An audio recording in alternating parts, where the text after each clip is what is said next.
A very important message for the birthday girl. Who is the birthday girl? Do not make your MJ sir proud. Do not only make your parents proud. Make the entire nation proud. मेरी बात समझ में आ गई क्या? सिर्फ आपके MJ sir को आप पर गर्व महसूस नहीं होना चाहिए, सिर्फ आपके पेरेंट्स को आप पर गर्व महसूस नहीं होना चाहिए, सिर्फ पूरे देश को आप पर गर्व महसूस होना चाहिए। और वो आप कब अचीव कर पाओगे? जब आप वहां तक पहुंच पाओगे। तो उसके लिए जितनी मेहनत हो सकती है आप जरूर करना। May I know your good name please? Khushboo with last में यू या double O? U. So let's dedicate our today's lecture to the birthday girl Khushboo.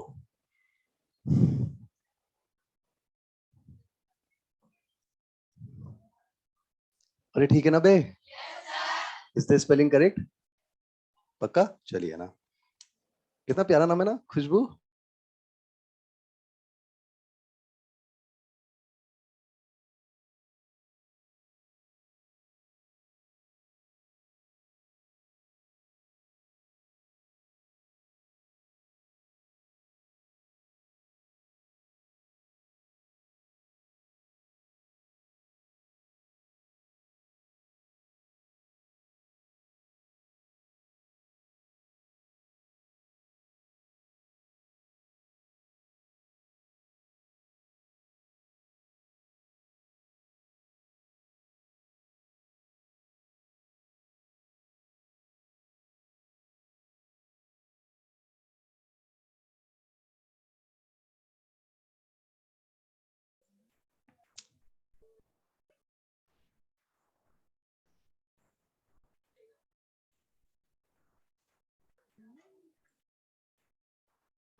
Live telecast में जो बच्चे बैठे हैं, मैं उनसे ये पूछना चाहता हूँ, बच्चों क्या आपको वीडियो नजर आ रहा है? एक बार आप मुझे चैट बॉक्स में इंडिकेट करें। बच्चों क्या आपको मेरी आवाज भी आ रही है? प्लीज मुझे बताएं ताकि हम आज के लेक्चर की शुरुआत कर सकें। और अगर पहले स्क्रीन बीच में बंद हो गई हो तो आप मुझसे अलग से डाउट नहीं पूछेंगे कि सर ये आरबीसी के साथ में खुशबू कौन है ना? तो मैं आपको बता देता हूँ, हमारी इस क्लास में जो है एक गुड़िया बैठी है, उसका नाम खुशबू है। आज उनका हैप्पी बर्थडे है, तो आज का लेक्चर हम उनको डेडिकेट कर रहे हैं ना। चलिए हम शुरू करते हैं आज का lecture. Good morning. Good morning. Good morning.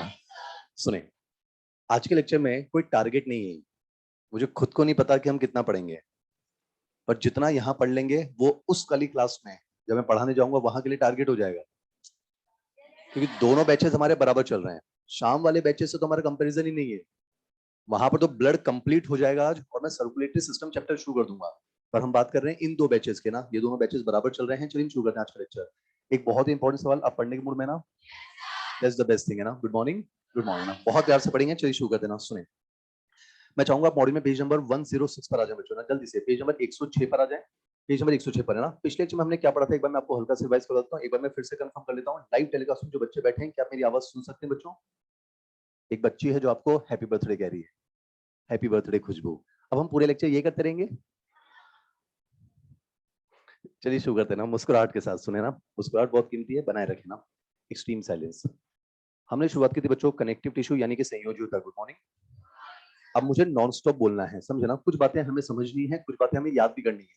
फिर हमें समझना है, फिर हमें याद करना है, फिर हमें समझना है, फिर हमें याद करना है। तो इस तरह से अल्टरनेटली आज का लेक्चर चलेगा। टारगेट बस ये है कि 11:25 पर क्लास को छोड़ना है। तो जितना हो जाएगा उतनी हमारी कोशिश है। चलिए शुरू करते हैं ना, बस आप नॉन स्टॉप सुनना, आपको लिखना कुछ भी नहीं है ना। चलिए शुरू करते हैं। सुने, हमने शुरुआत की थी बेटा कनेक्टिव टिश्यू यानी संयोजी ऊतक। किसी भी टिश्यू को अगर आप कनेक्टिव टिश्यू कहना चाहते हो तो तीन चीजें होनी चाहिए, cells, matrix and protein fibre. कोशिकाओं का समूह होना चाहिए, हाई एलुरोनिक एसिड नाम के म्यूकोपॉलीसेकेराइड से बने एक मैट्रिक्स यानी आधात्री होनी चाहिए, और उस मैट्रिक्स के अंदर हम तीन टाइप के प्रोटीन फाइबर्स के बारे में बात कर सकते हैं, कोलेजन फाइबर, इलास्टिक फाइबर और रेटिकुलर फाइबर। अब समझ जाना, यानी किसी भी टिश्यू को अगर आप कनेक्टिव टिश्यू कहना चाहते हैं, मैं आपको रिवाइज करवा रहा हूँ, किसी भी टिश्यू को अगर हम कनेक्टिव टिश्यू कहना चाहते हैं तो तीन चीजें होनी चाहिए, cells, matrix and protein fibre. On the basis of nature of matrix, यानी जो आधात्री होती है उसकी प्रकृति के आधार पर हम कनेक्टिव कनेक्टिव टिश्यू को 3 भाग में विभाजित कर सकते हैं। अगर मैट्रिक्स सॉफ्ट होती है उसको कहा जाता है कनेक्टिव टिश्यू प्रॉपर वास्तविक संयोजी होते हो, ये मुझे डिस्कस नहीं करना है।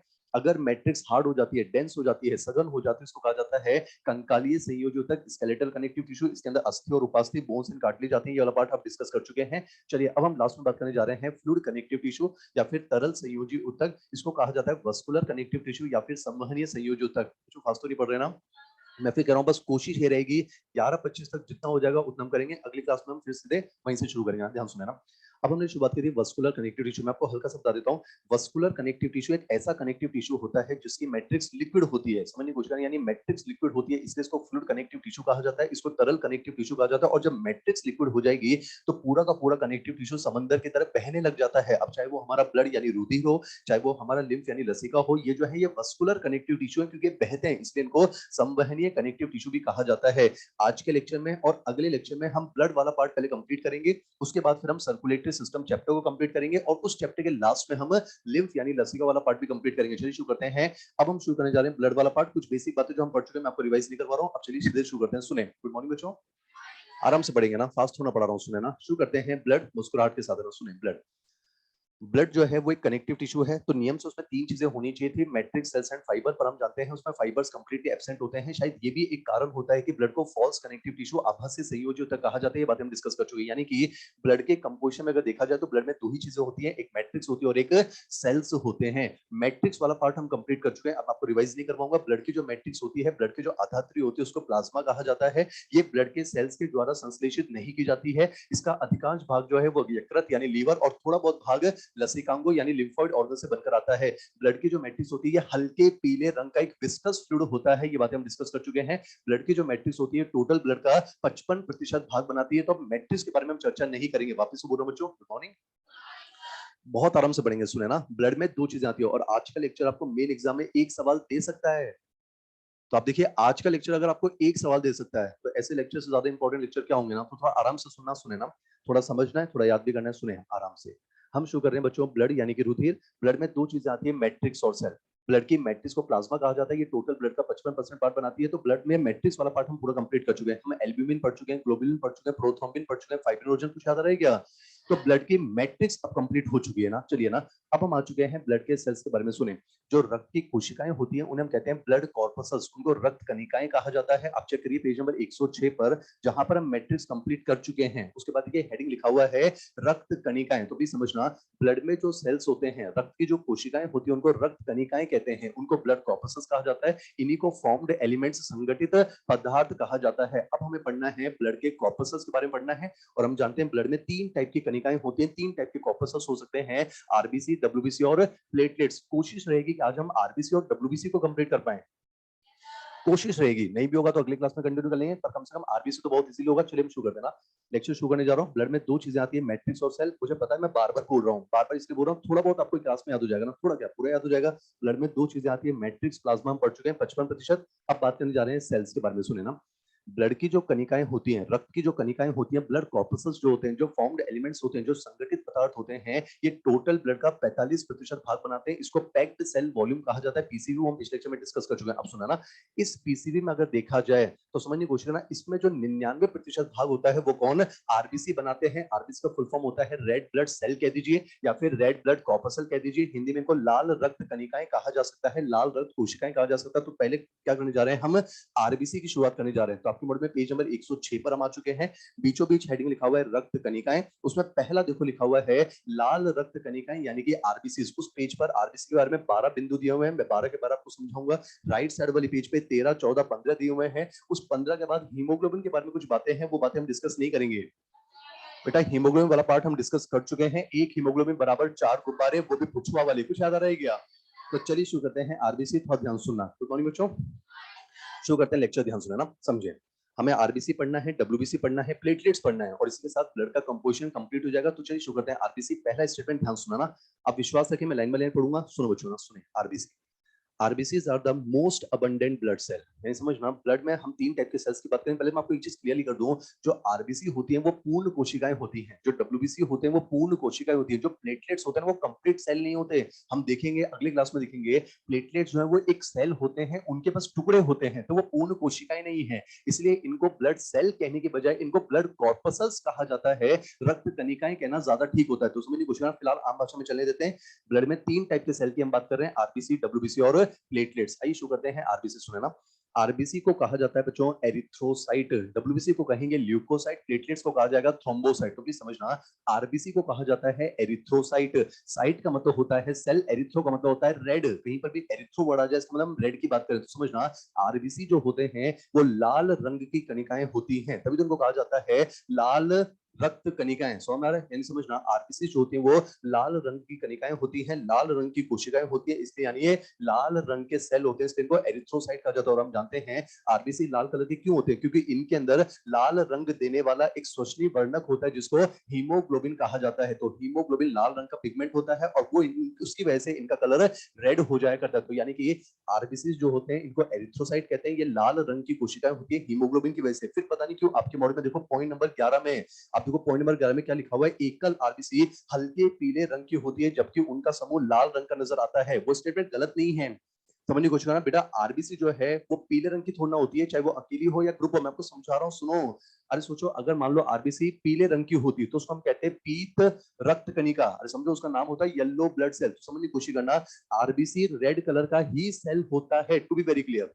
अगर आप आरबीसी को शरीर में से, ब्लड में से, अगर आप ब्लड में से बाहर निकालकर अपनी हथेली पर अगर देखोगे ना, तो आरबीसी लाल कलर का ही होता है, तभी तो उसको हम कहते हैं रेड ब्लड सेल। फिर वहां पता नहीं ऐसा क्यों लिखा हुआ है कि सिंगल आरबीसी जो है वो हल्के पीले रंग की होती है। मैं आपको समझाना चाहता हूँ, डिपेंड करता है कि आप आरबीसी को देख कहाँ रहे हो, समझने की कोशिश करना। मान लो बेटा ये है सिंगल आरबीसी, एक चीज समझो, सिंगल आरबीसी हो या ग्रुप ऑफ आरबीसी हो, आरबीसी हमेशा लाल रंग की होती है। तो समझो, अगर आप इस एकल आरबीसी को ब्लड के अंदर देखोगे, या फिर ब्लड की मैट्रिक्स को हम कहते हैं प्लाज्मा, और याद करने की कोशिश करो प्लाज्मा हल्के पीले रंग का होता है। तो समझने की कोशिश करना, अगर आप अकेले आरबीसी को उस पीली मैट्रिक्स, उस पीले प्लाज्मा में देखोगे तो क्या होगा, सराउंडिंग मीडियम का जो पीला रंग होता है वो अकेली लाल रंग की आरबीसी के रंग पर हावी हो जाता है, इसलिए अकेली आरबीसी आपको पीली नजर आती है। वो अलग बात है जब आरबीसी का समूह आएगा। मैं फिर कह रहा हूं, आरबीसी लाल रंग की होती है, जब आरबीसी का समूह आएगा तो अब इन सबका जो लाल रंग है वो सराउंडिंग येलो कलर पर डोमिनेट हो जाता है, हावी हो जाता है, इसलिए ग्रुप ऑफ आरबीसी आपको रेड नजर आता है। तो मुझे बस इतना सोच के बता दो, आपके मॉडल में वो जो स्टेटमेंट लिखा हुआ है, मैं उसको बोलता हूँ ना, मुझे बस इतना सोच के बता दो, वो जो स्टेटमेंट लिखा हुआ है कि एकल आरबीसी हल्के पीले रंग का होता है, वो स्टेटमेंट आरबीसी को शरीर से बाहर निकाल कर लिखा गया है या ब्लड प्लाज्मा के अंदर? ब्लड प्लाज्मा के अंदर। क्या वो समझ में आ रहा है क्या? यानी ब्लड प्लाज्मा के अंदर, सौ में आना चाहिए बच्चों ना, ब्लड प्लाज्मा के अंदर अगर आप सिंगल आरबीसी को देखोगे तो प्लाज्मा की वजह से वो आपको हल्के पीले रंग का नजर आ सकता है, पर जब आरबीसी का समूह इकट्ठा होगा तो वो हमें लाल रंग का नजर आता है। तो ये मैंने आपको आरबीसी के नाम के बारे में बता दिया है। अब मैं आपको आरबीसी में कुछ और एडिशनल बातें बता रहा हूँ, में सब लिखा हुआ है, ध्यान सुनना, समझे ना। हम ब्लड का जो बनना होता है उसे हम कहते हैं हीमोपोइसिस। हीमो वर्ड यूज होता है ब्लड के लिए, समझना, सिस मतलब प्रोसेस, पोई मतलब बनना, हीमो मतलब ब्लड, द प्रोसेस ऑफ बनना ब्लड का इज कॉल्ड हीमोपोइसिस। पूरे ब्लड का बनना तो कहलाता है हीमोपोइसिस, लेकिन अगर पूछा जाए आरबीसी का बनना क्या कहलाता है, एरिथ्रोपोइसिस, क्योंकि एरिथ्रो वर्ड यूज होता है आरबीसी के लिए। द प्रोसेस ऑफ बनना आरबीसी का इज नोन एज एरिथ्रोपोइसिस। वापस से बोल रहा हूँ, गुड मॉर्निंग बच्चों। हम पढ़ रहे हैं आरबीसी, आराम से, मुझे समय लगेगा, समझना, हमारे पास समय है ना, आज तो नहीं है, अगली क्लास में 15 मिनट और ले लेंगे। आप समझ रहे हो कि अल्टरनेटिव ऐसा चल रहा है ना, समझे ना। आज वो क्लास 1:30 बजे से पहले नहीं छूटेगी, पर आपको फिर भी मैं सवाई पर छोड़ देता हूँ ना। खैर कोई बात नहीं, सुने ना, हम शुगर है आरबीसी, आराम से। आरबीसी को कहा जाता है एरिथ्रोसाइट क्योंकि लाल रंग की कोशिकाएं होती हैं। प्लाज्मा के साथ आपको ये सिंगल आरबीसी पीले रंग की दिख सकती है और उनका समूह लाल रंग का होता है, मैं आपको समझा चुका हूं ना। अब आरबीसी में एक इंपॉर्टेंट चीज हमको समझनी है, पर उससे पहले मैं आपको आरबीसी के बारे में कुछ फैक्चुअल बातें हैं वो बता देता हूँ ना। ये बातें कहाँ लिखी हुई है मैं चाहूंगा पेज नंबर 108 पर आओ जल्दी से। पेज नंबर 108 पर देखो, पन्ना पलटो, लेफ्ट साइड वाला पेज है। एग्जैक्ट 12 लाइनों के बाद लिखा हुआ है फॉर्मेशन ऑफ आरबीसी, और काउंट करने की जरूरत नहीं है। अगर मैंने कह दिया 12 लाइनों के बाद तो 12 लाइनों के बाद ऊपर से जो 8वीं लाइन है वहां तो लिखा हुआ है टाइप्स ऑफ अनीमिया। यार, ऊपर से जो 8वीं लाइन है वहां तो लिखा हुआ है टाइप्स ऑफ अनीमिया, उसके बाद 9वीं लाइन, 10वीं लाइन, 11वीं लाइन, 12वीं लाइन छोड़ने के बाद लिखा हुआ है फॉर्मेशन ऑफ आरबीसी, और आरबीसी के बारे में वहां पर 10 पॉइंट लिखे हुए। मैं चाहूंगा 10वां बिंदु आप काट दो।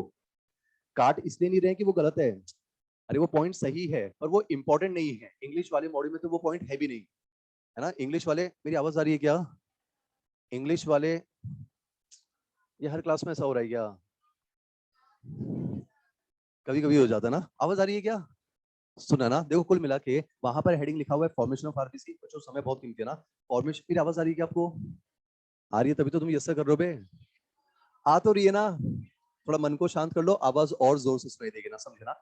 हेडिंग लिखा हुआ है फॉर्मेशन ऑफ आरबीसी और वहां पर देखो 10 बिंदु है। जो 10वां बिंदु है वो हमने काट दिया है। इसका मतलब ये नहीं कि वो गलत है, वो इंपॉर्टेंट नहीं है। पहले हम समझाते थे, इंग्लिश वाली मॉड्यूल से तो हटा दिया है, तो समझ इंपॉर्टेंट नहीं है, इसलिए उसको डिस्कस नहीं करेंगे।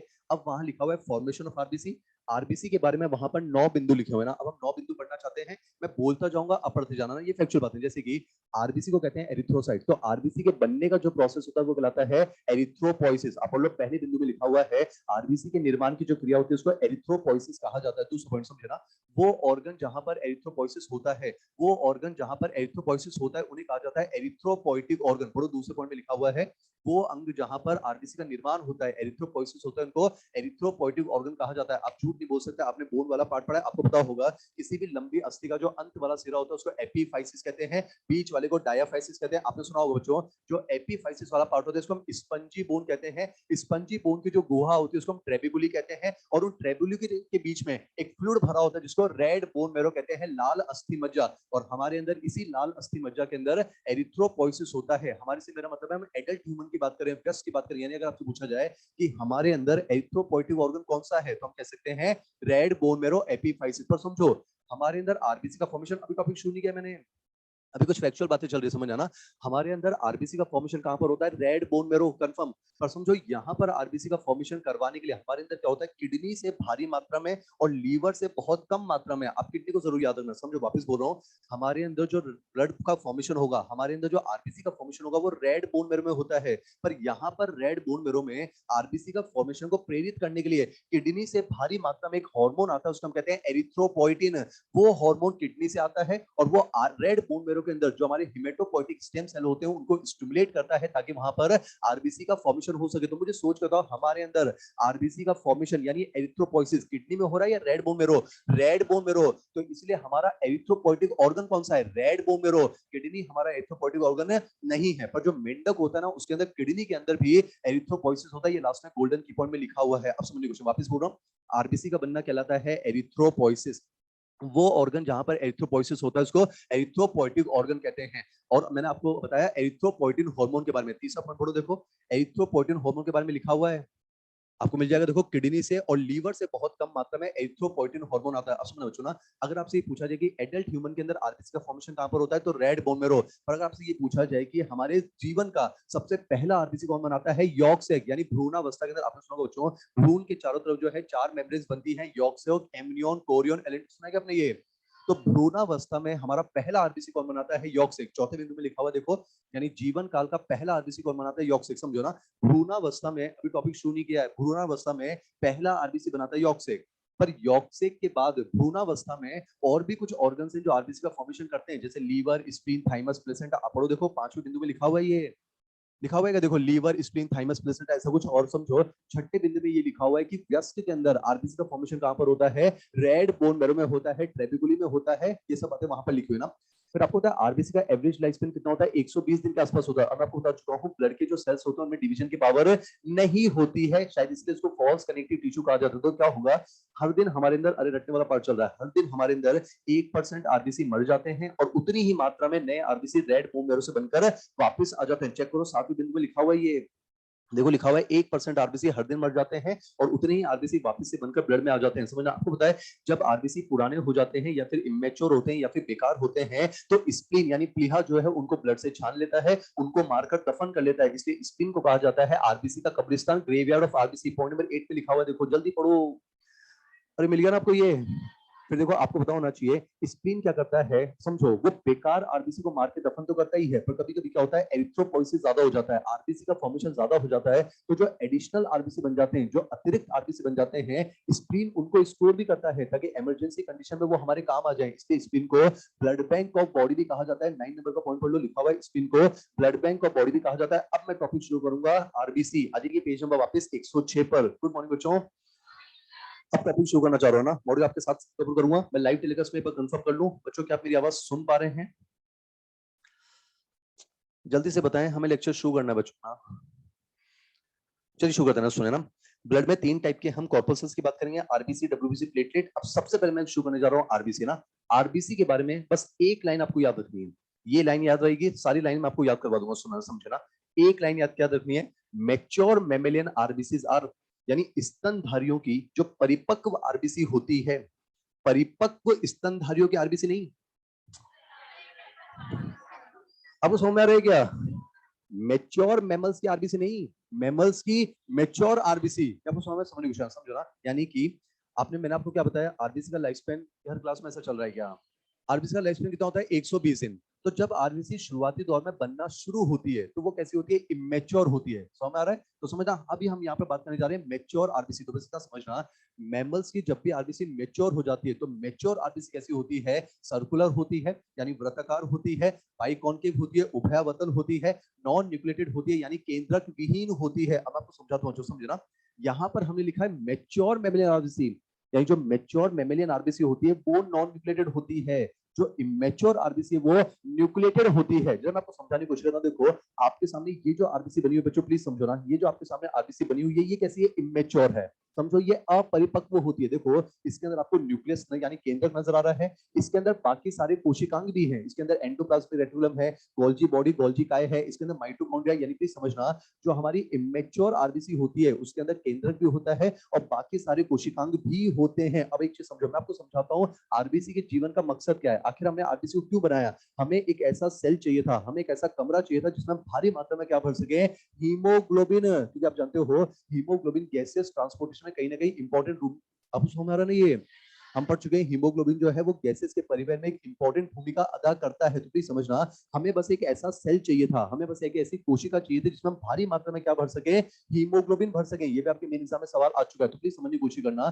जो इमेच्योर आरबीसी होती है ना, उसके अंदर केंद्रक भी होता है, उसके अंदर बाकी सारे कोशिकांग भी होते हैं, पर समझो अगर ये सारी चीजें होती तो हीमोग्लोबिन भरने के लिए जगह ज्यादा मिलती, कम मिलती? कम मिलती। तो during the process of maturation, यानी परिपक्वन की क्रियाविधि के दौरान न्यूक्लियस और सारे सेल ऑर्गेनल डीजनरेट हो जाते हैं, विलुप्त हो जाते हैं। यानी प्लीज समझना, ये सारे सेल ऑर्गेनल्स पहले से होते हैं लेकिन मैच्योरेशन के दौरान ये विलुप्त हो जाते हैं। मुझे तो इनको विलुप्त क्यों किया जाता है? ताकि ज्यादा मात्रा में क्या भरा जा सके? हीमोग्लोबिन। जब सुना तो बस आपको इतना याद रखना है, जो मैच्योर मेमेलियन आरबीसी होती है, पहली बात वो सर्कुलर होती है। तो आप इमेजिन कर लो, मान लो हमने एक लाल रंग का गोल तकिया लिया, लाल रंग का, आरबीसी लाल रंग की होती है। मान लो हमने लाल रंग का एक गोल तकिया लिया यानी सर्कुलर, उसको दोनों तरफ से ऐसे दबा दिया तो क्या बन गया? बाइकॉन्केव बन गया। और न्यूक्लियस निकाल दिया, निकाल दिया इसका मतलब पहले था। और समझने की कोशिश करें, यानी कि जो इमेच्योर आरबीसी होती है ना उसके अंदर न्यूक्लियस भी होता है और सारे सेल ऑर्गेनल होते हैं, पर अगर ये सारी चीजें होती तो हीमोग्लोबिन भरने के लिए जगह कम पड़ जाती। इसलिए during the process of maturation nucleus और सारे सेल ऑर्गेनल विलुप्त हो जाते हैं, डीजनरेट हो जाते हैं, ताकि भारी मात्रा में क्या भरा जा सके? हीमोग्लोबिन भरा जा सकता है। बस आप इतना समझना। एक चीज समझो, हमने न्यूक्लियस को और सारे सेलों को विलुप्त क्यों किया? ताकि हीमोग्लोबिन भरने के लिए जो क्षेत्रफल है, जो सरफेस एरिया है वो ज्यादा हो जाए, और साथ ही साथ बाइकॉन्केव होने का भी यही फायदा है। बाइकॉन्केव होगा तो जो आंतरिक क्षेत्रफल होगा वो बढ़ेगा, और जितना ज्यादा सरफेस हो गया हीमोग्लोबिन उतना ही ज्यादा भरा जा सकता है। तो आपको ये याद रखना है, मैमल्स की आरबीसी जब मेच्योर होती है तो वो सर्कुलर यानी वृत्ताकार होती है, वो जो है बाइकॉन्केव होती है और नॉन न्यूक्लिएटेड होती है। मुझे तो नॉन न्यूक्लिएटेड और बाइकॉन्केव होने का फायदा क्या है? जो सरफेस एरिया है वो ज्यादा होगा, और सरफेस एरिया ज्यादा होगा तो ज्यादा मात्रा में हीमोग्लोबिन उसके अंदर भरा जा सकता है। पर आपने सुना होगा biology is the science of exception. जो बायोलॉजी है उसमें बहुत सारे अपवाद होते हैं। हमारे पास 2 मैमल्स ऐसे हैं, एक कैमल होता है ऊंट, और एक होता है लामा। लामा जो होता है वो बिल्कुल कैमल की तरह ही एक मैमल होता है, समझे? ये 2 मैमल ऐसे हैं, इनके आरबीसी जब मैच्योर हो जाते हैं ना, तो मैच्योर होने के बावजूद भी ये बाइकॉन्केव की जगह बाइकॉन्वेक्स होते हैं, और सर्कुलर की जगह ये ओवल शेप्ड होते हैं, डिस्क लाइक होते हैं। एक आपको पॉइंट्स हम पढ़कर देखते हैं, पेज नंबर 106 पर हम आ चुके हैं। पहला सेल लिखा हुआ है आरबीसी, उसमें पहला बिंदु देखो क्या लिखा हुआ है? एरिथ्रोसाइट। में चाहूंगा उस एरिथ्रोसाइट के आगे एक वर्ड लिखो, मैच्योर। बच्चों हम पहला पॉइंट पढ़ रहे हैं, है ना? एरिथ्रोसाइट के आगे लिखो मैच्योर, यानी ये जो पॉइंट लिखा हुआ है ये मैच्योर यानी परिपक्व आरबीसी के बारे में लिखा हुआ है। पूरा मैं आपके साथ पढ़ूंगा, देखो लिखा हुआ है मैच्योर एरिथ्रोसाइट स्तनधारियों में उभयावतल, बाइकॉन्केव, वृत्ताकार, सर्कुलर व केंद्रक रहित होती है। इसका मतलब इमेच्योर आरबीसी के अंदर केंद्रक होता है, लेकिन during the process of maturation वो विलुप्त हो जाता है, ताकि ज्यादा मात्रा में क्या भरा जा सके, हीमोग्लोबिन। मैं आपके साथ पढ़ूंगा, देखो लिखा हुआ है सेकंड पॉइंट, आरबीसी में उत्पत्ति के समय केंद्रक उपस्थित होता है, लेकिन ये परिपक्वन के दौरान विलुप्त हो जाता है, अतः परिपक्व आरबीसी केंद्रक रहित होती है। देखो लिखा हुआ तीसरा पॉइंट, आरबीसी में केंद्रक की अनुपस्थिति और उभयावतल स्वरूप के कारण तलीय क्षेत्रफल बढ़ जाता है, जिससे आरबीसी में अधिक मात्रा में हीमोग्लोबिन भरा जा सकता है। और देखो लिखा हुआ है अपवाद, ऊंट और लामा ऐसे स्तनधारी हैं जिनकी आरबीसी बाइकॉन्वेक्स अंडाकार ओवल शेप्ड होती हैं। अब टॉपिक शुरू करने जा रहा हूं, ध्यान सुनना समझे। अब मैं आपको आरबीसी में 10-15 मिनट मुझे समझाना है, इसके बाद बच्चों रटना है ना, तो पहले समझने वाला पार्ट समझ लेते, सुनना। मुझे इतना बता दो, ये जो आपके सामने आरबीसी बना हुआ है, ये मैच्योर है या इमेच्योर है? इमेच्योर है। कैसे पता चला? इसमें केंद्रक है और बाकी सारे कोशिकांग हैं। तो पहले मैं आपको समझा देता हूँ कि आरबीसी का मैच्योरेशन होता कैसे है। डिटेल में नहीं जाएंगे, हम सिर्फ नीट लेवल पर यहाँ पर पढ़ने की कोशिश करें तो समझना। समझो बेटा, ये है इमेच्योर आरबीसी। अब मैं आपको ये समझाना चाहता हूं कि हम इमेच्योर आरबीसी को मैच्योर कैसे कन्वर्ट करते हैं, वो प्रोसेस मैं आपको थोड़ा सा समझा रहा हूं, सुनना, क्योंकि मुझे आपको 3 टाइप के अनीमिया समझाने हैं। प्लीज ध्यान सुनना। Good morning. अब आराम से पढ़ते हैं, इत्मीनान से सुने ना, समझे। जो इमेच्योर आरबीसी होती है उसके अंदर केंद्रक होता है, उसके अंदर सारे कोशिकांग होते हैं। पर समझो, अगर ये सारी चीजें होती तो हीमोग्लोबिन भरने के लिए स्पेस कम पड़ जाता। तो समझना, पहले ये सारी चीजें होती हैं, मैं सिर्फ नीट लेवल पर बात कर रहा हूँ, पर during the process of maturation, यानी जब आरबीसी मैच्योर हो रहा होता है, धीरे धीरे न्यूक्लियस और ये सारे सेल ऑर्गेनल विलुप्त होने लग जाते हैं, गायब होने लग जाते हैं, ताकि ज्यादा मात्रा में क्या भरा जा सके, हीमोग्लोबिन। पर आपको पता है हीमोग्लोबिन को बनाने के लिए आयरन चाहिए। और या तो हीमोग्लोबिन में आयरन होता है in the form of Fe+2। तो इसमें ना क्या होगा, अब इस आरबीसी को हम क्या देंगे बेटा, आयरन। मैं नीट लेवल पर बात करूँ ना, और जब आप इसको आयरन दोगे तो आयरन की मदद से इसके अंदर क्या भरने लगेगा, हीमोग्लोबिन। या कुछ समझना, हम आयरन की मदद से इसमें हीमोग्लोबिन डिपॉजिट करते चले जाएंगे, और सरफेस एरिया बढ़ाने के लिए न्यूक्लियस और सेल ऑर्गेनल धीरे धीरे विलुप्त होते चले जाएंगे। या कुछ अब समझने की कोशिश है ना। देखो, आपने इसमें हीमोग्लोबिन तो भर दिया, अच्छी बात है, पर अभी भी आरबीसी पूरी तरह से मैच्योर नहीं हुआ है। क्योंकि मैं आपको समझाना चाहता हूँ, जो मैच्योर आरबीसी होता है ना, जो परिपक्व आरबीसी होता है, उसका डायमीटर, उसका साइज होता है 7.5 माइक्रोमीटर। पर समझो, जो हमारी इमेच्योर आरबीसी होती है ना, इसका साइज जो है वो इसकी तुलना में जस्ट दुगना होता है, लगभग 15 माइक्रोमीटर। पर समझो, अगर मान लो आरबीसी, मुझे तो आरबीसी को बहना किसमें, ब्लड में बहना है, और ब्लड को किसमें बहना है, हमारी ब्लड वेसल्स के अंदर। समझो, अगर मान लो आरबीसी बड़ी साइज की होंगी तो छोटी छोटी ब्लड कैपिलरी में कैसे फ्लो करेंगी, तो समझना उसका साइज भी हमको छोटा करना पड़ेगा। अब समझो, आरबीसी के साइज को छोटा करने में बहुत सारे मैकेनिज्म काम आते हैं, पर मैं नीट लेवल पे बात कर रहा हूं। अब देखो, अब इस आरबीसी को हम क्या देंगे, विटामिन बी 12। क्या देते हैं, विटामिन बी 12, साइनोकोबालामिन। तो प्लीज समझना, आयरन की मदद से तो हीमोग्लोबिन फिल कर दिया जाता है, और विटामिन बी 12 क्या करता है, इसके साइज को रिड्यूस करना शुरू करता है। समझना, हमने इसमें हीमोग्लोबिन तो भर दिया है, प्लीज समझो, और विटामिन बी 12 की मदद से इसकी साइज को कम किया जाता है। और समझना, जैसे इसकी साइज रिड्यूस होकर 7.5 माइक्रोमीटर पहुंच जाती है, हम कहते हैं आरबीसी का क्या हो चुका है, मैच्योरेशन हो चुका है। एक चीज समझना, अगर आरबीसी 7.5 माइक्रोमीटर से बड़ी है तो उसको भी इमेच्योर माना जाएगा, अगर 7.5 से छोटी है उसको भी इमेच्योर माना जाएगा। जो 7.5 माइक्रोमीटर की आरबीसी होती है उसको मैच्योर माना जाता है, परिपक्व माना जाता है। समझना, आयरन होगा तो हीमोग्लोबिन बनेगा, और अगर विटामिन बी 12 होगा तो साइज छोटा होगा। या कुछ हमारे इस तरह से, तो आरबीसी का मैच्योरेशन कुछ इस तरह से होता है। अब मैं आपको एक शब्द समझाना चाहता हूँ, वो है अनीमिया। इसको समझना बेटा ना, खून की कमी को कहा जाता है अनीमिया। प्लीज समझे, खून की कमी को हम कहते हैं अनीमिया। वैसे आम भाषा में मुझे बताओ, खून के अंदर मैक्सिमम सेल कौन से हैं, आरबीसी। तो टेक्निकली अगर देखा जाए तो आरबीसी की संख्या का कम होना वो कहलाता है अनीमिया, पर आम भाषा में हम कह देते हैं खून की कमी को कहा जाता है अनीमिया। पहले मैं आपको सब समझाता हूँ।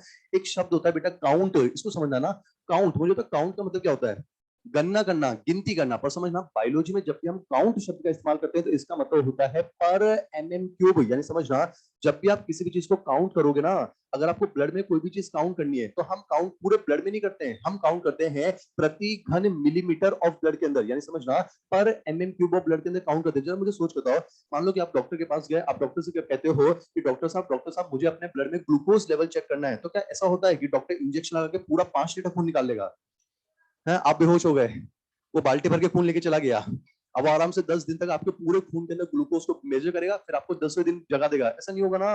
अरे आपने देखा होगा, थोड़ा सा ब्लड निकाला जाता है। यानी समझा, जब भी काउंटिंग की जाती है पर mm³ ऑफ ब्लड में, पूरे ब्लड में काउंट नहीं करेंगे, बस इतना सा ब्लड लेते हैं उसमें काउंट करते हैं, और उसमें जो भी वैल्यू आती है बाद में उसको 0 से लेकर 5 integrate, lower limit, upper limit, मैंने कुछ नहीं करना, बस इतना समझो, काउंट वर्ड का मतलब होता है पर mm³ ऑफ ब्लड के अंदर। या कुछ हमारा समझना, देखो ये कहां लिखा हुआ है, मैं चाहूंगा पेज नंबर 108 पर आओ जल्दी से।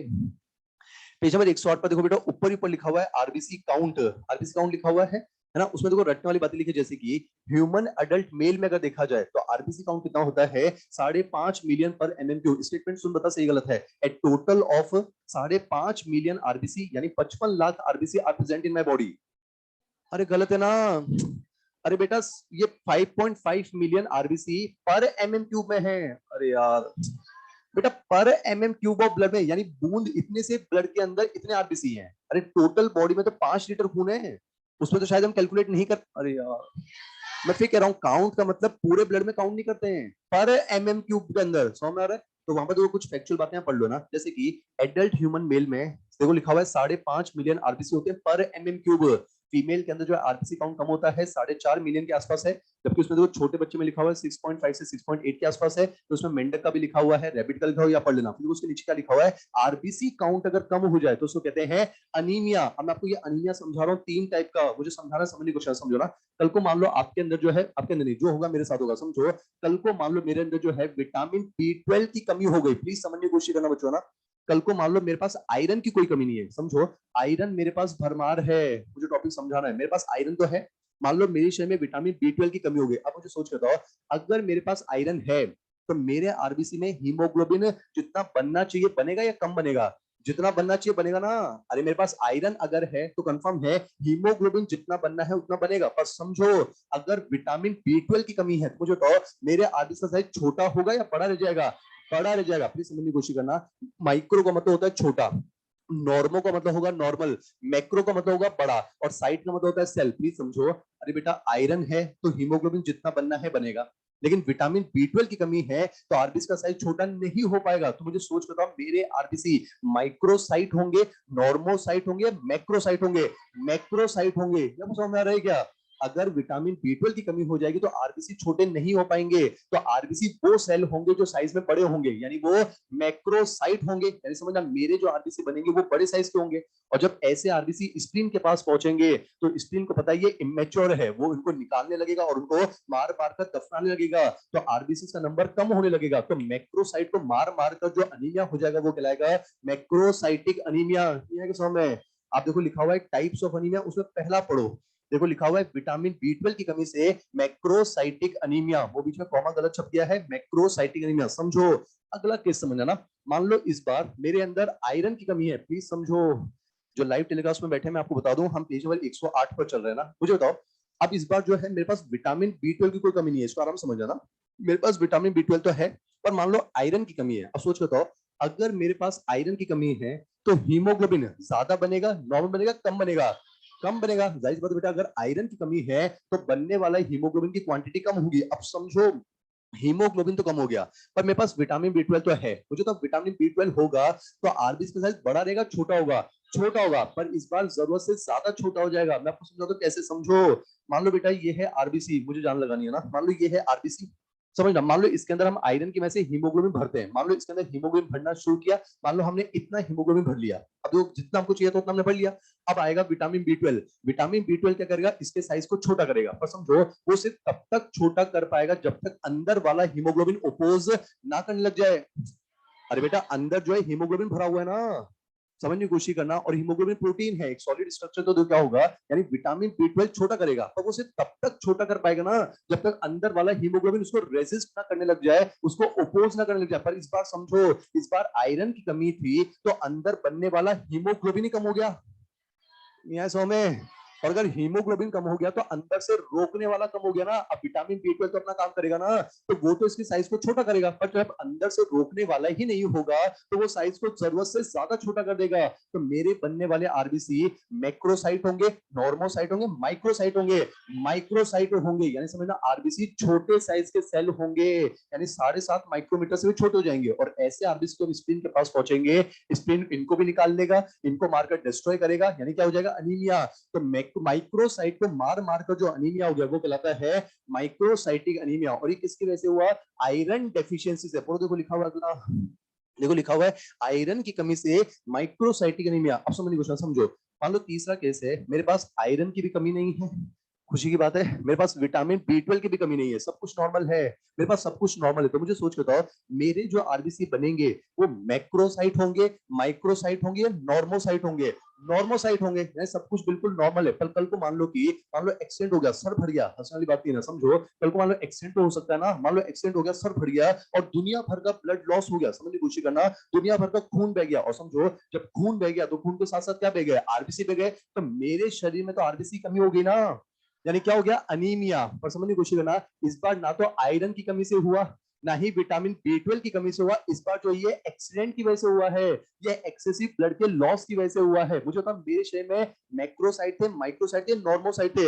नॉर्मोसाइट थे, पर जब एक्सीडेंट हो गया तो नॉर्मोसाइट बह गए ना, और नॉर्मोसाइट के बहने की वजह से भी मेरे अंदर अनीमिया हो गया। वो कहलाता है नॉर्मोसाइटिक अनीमिया। देखो तीसरा लिखा हुआ है नॉर्मोसाइटिक, देखो लिखा हुआ है अत्यधिक रक्त स्त्राव के कारण, ब्रैकेट में लिखा हुआ है एक्सीडेंट नॉर्मोसाइटिक में। वापस आ जाओ पेज नंबर 106 पर जल्दी से। अब हम शुरू करेंगे आरबीसी। एक बच्चा बोल रहा है मेरी सिस्टर को भी विटामिन B12 की कमी है। अरे इसका नीट लेवल से क्या लेना देना? डॉक्टर को दिखाओ, गोलियां खाओ, मीट मछली खाओ। हाँ हाँ, नॉनवेज में विटामिन B12, जितने भी वेजिटेरियन होते हैं ना आजकल के टाइम में, उनमें विटामिन B12 कम मिलेगा। मेरे खुद के अंदर कम है। दो चीजों की कमी आजकल हमारे अंदर है, विटामिन B12 और विटामिन डी। अरे सनलाइट का तो काम ही नहीं हो रहा आजकल। बच्चों आपको मेरी आवाज आ रही है क्या? जल्दी से बताएं। अरे तुम्हें तो आ रही है बे। बच्चों आप मेरी आवाज सुन पा रहे हैं? हाँ जी है ना। अब हम शुरू करने जा रहे हैं आरबीसी, है ना। मैं एक एक पॉइंट आपको याद करवा दूंगा, सुन लेना। हम पढ़ रहे हैं ब्लड, आराम से। ब्लड में दो चीजें होती है, मैट्रिक्स और सेल। मैट्रिक्स हम पढ़ चुके हैं, हम पढ़ रहे हैं सेल। तीन टाइप के होंगे, आरबीसी, डब्ल्यूसी, प्लेटलेट। अब हम पढ़ने जा रहे हैं आरबीसी, और में पेज नंबर 106 पर हम आ चुके हैं। हेडिंग लिखा हुआ है आरबीसी। अब सुना ना, मैं आपको पूरा याद करवा दूंगा, वादा रहना, पर थोड़ा ध्यान सुनना, समझे। बस मुझे इतना बता दो कि ये जो आपके सामने आरबीसी बना हुआ है मुस्कुराहट के साथ, मुझे तो ये जो आरबीसी है ये मैच्योर है, इमेच्योर है? इमेच्योर है। कैसे पता चला? इसमें न्यूक्लियस है और सारे सेल ऑर्गेनल हैं, तो समझ रहा। आओ जरा इस इमेच्योर आरबीसी को अब हम मेच्योरेशन की तरफ लेकर बढ़ते हैं। एक एक पॉइंट याद करवा दूंगा, पढ़ूंगा, ध्यान सुना, समझे ना। मुझे तो अगर इस आरबीसी में न्यूक्लियस होता तो हीमोग्लोबिन भरने के लिए जगह ज्यादा मिलती है, कम मिलती? कम मिलती। तो जब ये आरबीसी मैच्योर हो रहा था, हमने इस न्यूक्लियस से क्या कहा? चलो चलो चलो चलो बाहर चलो। यानी पहले था, बाद में हमने उससे कहा है चलो चलो चलो चलो बाहर चलो। यानी पहले वो अंदर था। आपको समझ में आ रहा है क्या? कौन पढ़ाएगा इतने प्यार से? मुझे था हमने न्यूक्लियस को विलुप्त क्यों किया? ताकि ज्यादा मात्रा में क्या भर सके? हीमोग्लोबिन। मैं कहता हूँ एक एक बिंदु याद करवा दूंगा, बस आपकी नजरें सामने है, सुनना ना। अब मुझे सोच के बताओ, अगर आरबीसी में ईआर होता, यानी पहले था, मुझे तो अगर ईआर होता तो हीमोग्लोबिन भरने की जगह ज्यादा मिलती, कम मिलती? कम मिलती। तो जब ये आरबीसी मेच्योर हो रहा था, हमने ईआर से क्या कहा? चलो चलो। तो मुझसे तो नहीं करे ना, चलो चलो चलो चलो बाहर चलो। हमने ईआर से क्या कहा? चलो चलो चलो चलो बाहर चलो, ताकि क्या भर सके? हीमोग्लोबिन। अब आप मेरी सीक्वेंस को समझो, मैं पूरा याद करवा दूंगा। यानी कि न्यूक्लियस को निकालकर हीमोग्लोबिन डाल दिया, ईआर को निकालकर हीमोग्लोबिन डाल दिया, पर हमने सत्यानाश कर दिया। अरे हीमोग्लोबिन भरने के चक्कर में आपने एंडोप्लाज्मिक रेटिकुलम निकाल दिया। आप एक बात भूल गए कि एंडोप्लाज्मिक रेटिकुलम किसी भी कोशिका के अंदर जाल की तरह फैलकर उसका अंत कंकाल बनाता है, उसका एंडोस्केलेटन बनाता है, समझो। अगर आपने ईआर निकाल दिया यानी अंत कंकाल निकाल दिया, तो आरबीसी का तो शेप बिगड़ जाएगा ना। और समझो भले उसमें कितना ही हीमोग्लोबिन हो, अगर ऐसा आरबीसी स्क्रीन के पास पहुंचेगा तो स्क्रीन को तो इमेच्योर लगेगा ना, स्क्रीन उसको मारकर दफना देगा। तो हीमोग्लोबिन भरने का फायदा क्या हुआ? तो हमें क्या करना होगा? अब हम इसके अंदर ईआर की जगह कोई ऐसी चीज डालेंगे जो इसका अंत कंकाल भी बना ले और हीमोग्लोबिन भरने की जगह कम ना हो। तो देखो हम क्या करते हैं, सुनना ना। हम क्या करते हैं, कुछ स्ट्रक्चरल प्रोटीन होते हैं, नीट लेवल पर बात करें में सब लिखा हुआ है, पहले सुनो।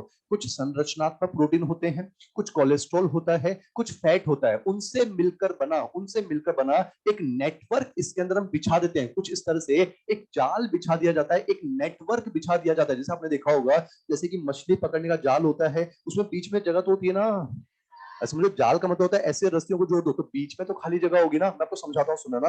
आपके सिलेबस में नहीं है बच्चों। क्या होता है, ये जो आरबीसी की प्लाज्मा मेम्ब्रेन होती है ना, इस प्लाज्मा मेम्ब्रेन पर कुछ इस तरह से प्रोटीन्स घुसे होते हैं, समझना। बहुत सारे प्रोटीन्स होते हैं, जैसे कि एक्टिन होता है, जैसे कि स्पेक्ट्रिन होता है, जैसे कि एनकाइडिन होता है। आपके मॉडल में इनकी जगह शब्द लिखा हुआ है स्ट्रक्चरल प्रोटीन। आप बस इतना याद रखो, हमने ईआर निकाल दिया, तो ईआर की जगह कोई ऐसी चीज डालनी पड़ेगी जो इसका अंत कंकाल भी बना दे और हीमोग्लोबिन की जगह कम भी ना पड़े। तो हमने क्या किया, बस इतना याद रखना, कुछ स्ट्रक्चरल प्रोटीन कोलेस्ट्रॉल और फैट से मिलकर बना एक नेटवर्क इसके अंदर बिछा दिया है। या तो समझो, ये जो नेटवर्क बना है इसी को कहा जाता है स्ट्रोमेटिन। क्या कहते हैं, स्ट्रोमेटिन। और ये स्ट्रोमेटिन क्या है, ये आरबीसी का अंत कंकाल बनाएगा, एंडोस्केलेटन। और आप देखो अंत कंकाल भी बन गया, और फायदा देखो, इस जाल के बीच में आप क्या भर सकते हो, हीमोग्लोबिन भी तो भर सकते हो। या समझ में रह गया।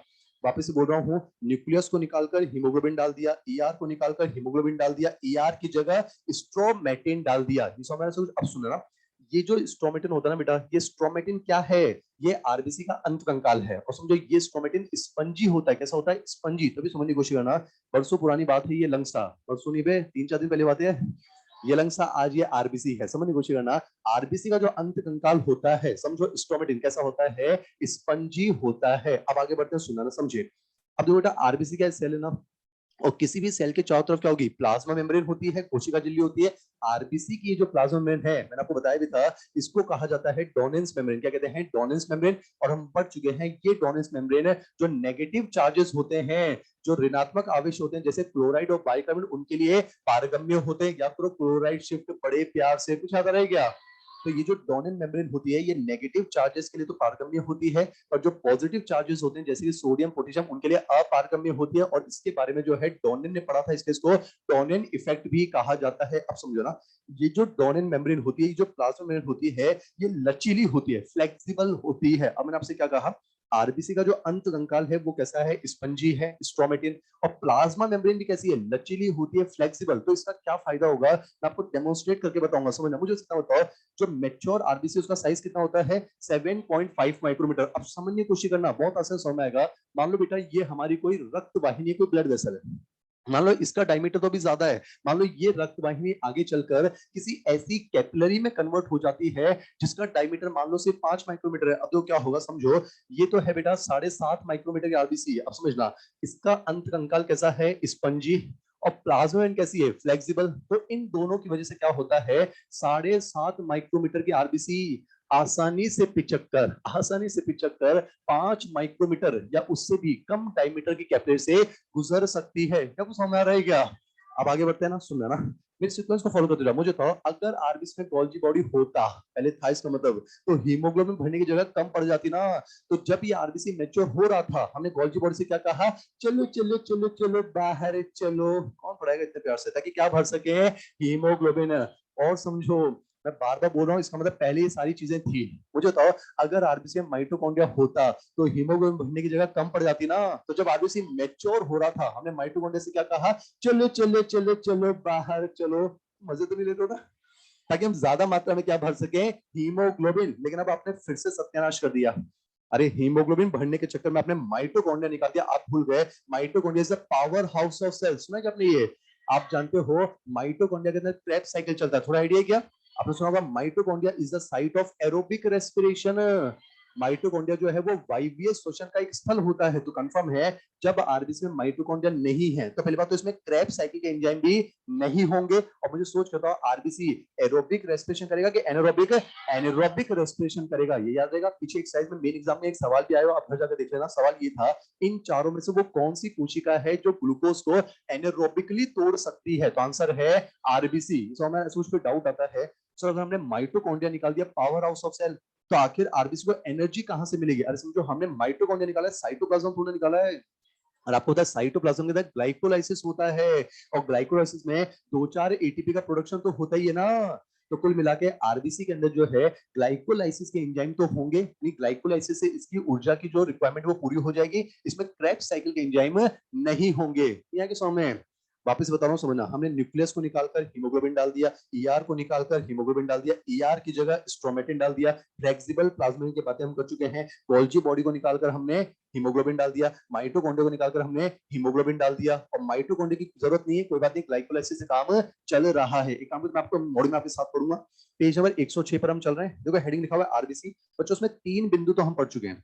अब देखो 3 बिंदु में अपवाद के नीचे क्या लिखा हुआ है, आरबीसी में ईआर भी अनुपस्थित होता है। मुझे तो मैच्योर या इमेच्योर, मैच्योर की बात कर रहे हैं, तो मैं पूरा आपके साथ पढ़ रहा हूँ, चौथा पढ़ते हैं ना। ER की अनुपस्थिति में आरबीसी का अंतकंकाल संरचनात्मक प्रोटीन वसा व कोलेस्ट्रॉल का बना होता है, जो आरबीसी में जाल के रूप में भरा होता है। इसे स्ट्रोमेटिन कहते हैं। ये स्पंजी होता है।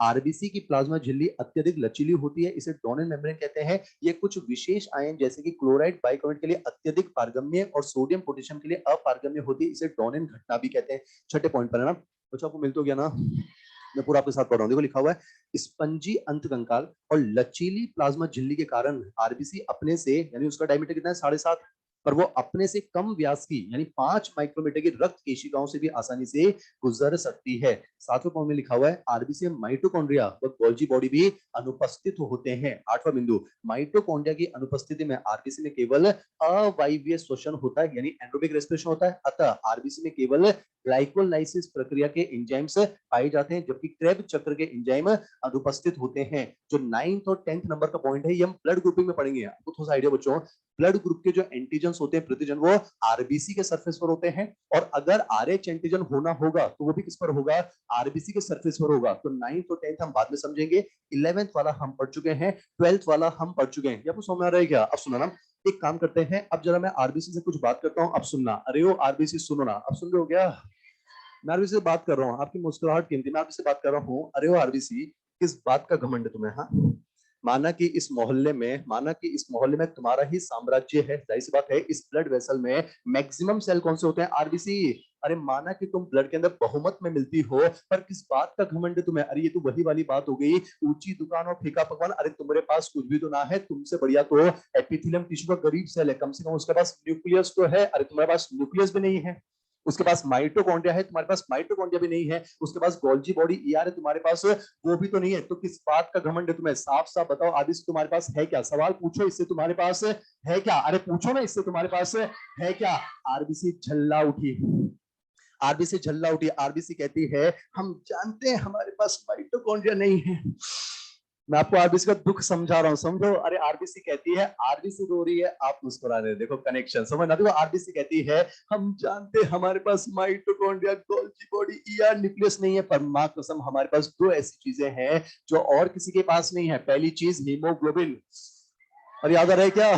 ना तो डब्ल्यूबीसी के पास है, ना प्लेटलेट के पास है, और ना ही एपिथेलियम टिश्यू के सेल के पास है। तो आरबीसी के पास दो खास चीजें। पहली चीज तो इसके पास हीमोग्लोबिन होता है। अब जब नाम आए हीमोग्लोबिन, तो हीमोग्लोबिन की संरचना हम पहले डिस्कस कर चुके हैं। एक हीमोग्लोबिन बराबर 4 गुब्बारे, वो भी पुछवा वाले। कुछ याद आ रहा है क्या?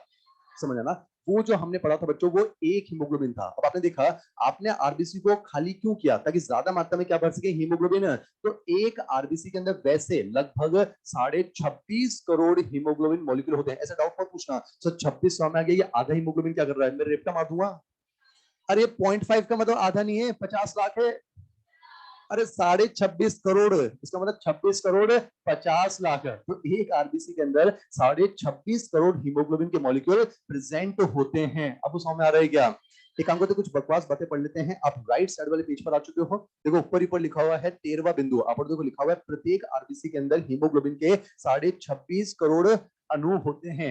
एक हीमोग्लोबिन का वजन बहुत कम होता है, देखो लिखा हुआ है 67,200 डाल्टन के आसपास होता है। चलिए ना, ऐसा पूछना। फिर अगले पॉइंट में ये सब लिखा हुआ है, बकवास बात है। बकवास तो क्या है, आपको याद करना है। आरबीसी के अंदर 60% तो लिक्विड पार्ट होता है, 40% उसमें सॉलिड पार्ट होता है। उस 40% का भी 90% कौन बनाता है? हीमोग्लोबिन। और पूरे आरबीसी का अगर वजन देखा जाए, तो पूरे आरबीसी के भार का लगभग 36% जो है वो आरबीसी बनाता है। तो यहाँ पर पॉइंट नंबर 13 भी हो चुका है, 14 भी हो चुका है, 15 भी हो चुका है। उसके बाद हीमोग्लोबिन की पूरी संरचना है, ये वाला पार्ट हम डिस्कस कर चुके हैं। अब सुना ना, आरबीसी ने क्या कहा, मेरे पास दो चीजें हैं। एक तो इसके पास हीमोग्लोबिन है, दूसरी इसके पास फरारी है। क्या है? फरारी है। कार्बोनिक एनहाइड्रेट सुना क्या आपने? ये या तो इसके पास जिंक कंटेनिंग बहुत ही फास्ट एंजाइम होता है, जिसको हम कार्बोनिक एनहाइड्रेस कहते हैं। मैं कार्बोनिक एनहाइड्रेस के बारे में आपको पहले बता चुका हूं। आरबीसी के अंदर कार्बोनिक एनहाइड्रेस की सांद्रता ज्यादा होती है, पर थोड़ी बहुत मात्रा में ये प्लाज्मा में भी पाया जाता है। और कार्बोनिक एनहाइड्रेस क्या करता है, हम पिछले लेक्चर में डिस्कस कर चुके हैं। याद करो, आरबीसी के अंदर CO2 के परिवहन के दौरान H2O प्लस CO2 बनता है H2CO3 यानी कार्बोनिक एसिड। और इस रिएक्शन को कौन करवाता है? Carbonic anhydrase. और बता चुका हूं, कार्बोनिक एनहाइड्रेज इसको बनवाता भी है, लगे हाथ डिसोसिएट भी तो करवाता है, यानी H2CO3 in the presence of carbonic anhydrase H++ bicarbonate ion में टूट जाएगा। अब समझो, ये दोनों रिएक्शन जो है वो कार्बोनिक एनहाइड्रेस करवाता है, और कार्बोनिक एनहाइड्रेस बहुत ही फास्ट एंजाइम होता है। समझो यहाँ पर फास्ट एंजाइम की जरूरत क्यों पड़ी, सोचो अगर ये एंजाइम नहीं होता ना बच्चों तो ये रिएक्शन बहुत स्लो थी। अगर ये रिएक्शन बहुत स्लो होती तो कंफर्म है CO2 का ट्रांसपोर्ट स्लो हो जाता ना। CO2 का ट्रांसपोर्ट स्लो होता तो ऑक्सीजन का ट्रांसपोर्ट स्लो हो जाता, और अगर ऑक्सीजन का ट्रांसपोर्टेशन स्लो हो जाता है तो बॉडी के टिश्यूज हाइपोक्सिया चिल्लाते चिल्लाते स्वर्ग सिधार जाते हैं। या समझ में आ रहा है क्या? तो गैसेस का ट्रांसपोर्टेशन बहुत फास्ट करना जरूरी है, इसीलिए हमने यहाँ पर आरबीसी के अंदर बहुत ही फास्ट एंजाइम रखा है जिसको कार्बोनिक एनहाइड्रेस कहा जाता है। मैं आपको समझा दूं, मैं एनसीईआरटी ने बायोमोलिक्यूल्स चैप्टर के अंदर कार्बोनिक एनहाइड्रेस के बारे में कुछ फैक्ट्स लिखे हैं, मैं आपको यहाँ बता देता हूँ, तो मैं मजाक नहीं कर रहा हूँ, वहां लिखा हुआ है, सुनना ना। अगर कार्बोनिक एनहाइड्रेस नहीं होता, मैं बायोमोलिक्यूल्स चैप्टर की बात कर रहा हूँ, अगर कार्बोनिक एनहाइड्रेस नहीं होता ना तो जब ये रिएक्शन होकर ये बनता ना तो लगभग 1 घंटे के अंदर, यानी 1 घंटे के अंदर सिर्फ 200 मॉलिक्यूल कार्बोनिक एसिड बनते हैं। अगर ये एंजाइम, ये लिखा हुआ है बायोमोलिक्यूल्स चैप्टर में एनसीईआरटी में लिखा हुआ है, मैं टाइम पास नहीं कर रहा हूँ, राइट साइड वाले पेज में बीच में कहने के लिखा हुआ है, समझने की कोशिश करना। अगर ये एंजाइम नहीं होता ना बच्चों तो 1 घंटे में सिर्फ 200 मॉलिक्यूल कार्बोनिक एसिड के बनते, पर जैसे ये एंजाइम आता है 1 सेकंड के अंदर 6 लाख मॉलिक्यूल बनते हैं। ये समझ आ रहा है क्या? कहा 1 घंटे में 200 मॉलिक्यूल, कहा 1 सेकंड में 6 लाख मॉलिक्यूल। तभी तो एनसीईआरटी लिखती है कार्बोनिक एनहाइड्रेज इन रिएक्शंस के रेट को 10 मिलियन टाइम्स बढ़ाता है। कितने टाइम्स बढ़ाता है?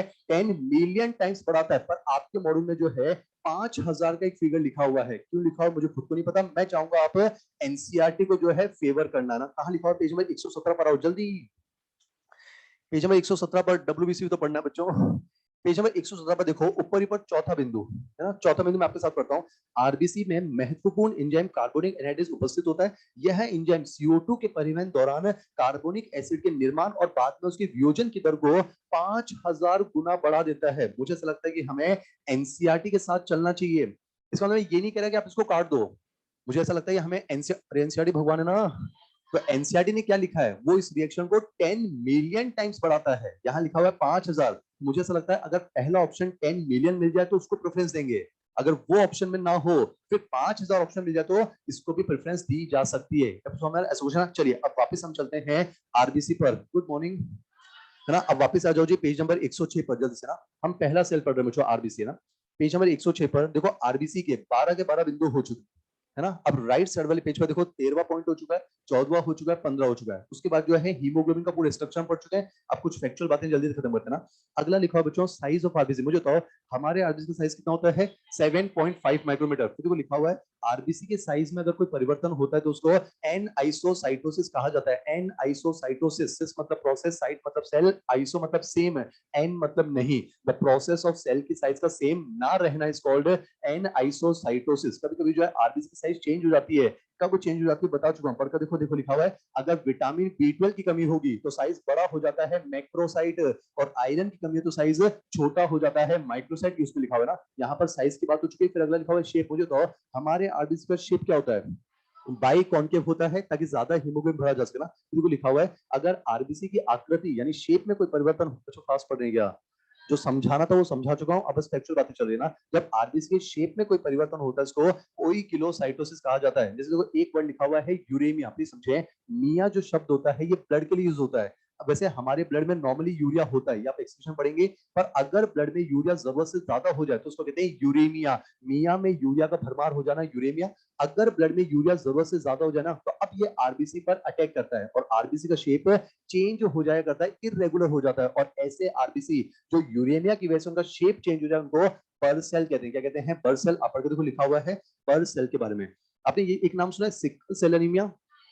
सिकल सेल एनीमिया के अंदर आरबीसी का शेप चेंज हो जाता है, वो सिकल शेप हो जाते हैं, ऐसा कुछ लिखा है। चलिए ना, अब मैं आपसे दो टर्म पूछना चाहता हूँ। क्या आपने सुना है हाइपोटोनिक अल्प पराशरी, हाइपरटोनिक अति पराशरी? सुना है आपने ये? समझने को शांति से। फॉर एग्जांपल आप मुझे बताओ, मान लो मैंने दो सॉल्यूशन लिए ए और बी, मान लो कि बच्चों इसके अंदर सॉल्यूट यानी नमक ज्यादा है, इसमें नमक कम है, तो हाइपरटोनिक कौन सा है? ए वाला। अरे जिसमें सॉल्ट ज्यादा, सुना ना आपने ये, जिसमें सॉल्ट की कंसंट्रेशन ज्यादा होती है उसको हाइपरटोनिक यानी अति पराशरी कहते हैं। मुझे इतना बताओ वाटर का मूवमेंट कहां से कहां होगा, ए टू बी या B to A? B to ए।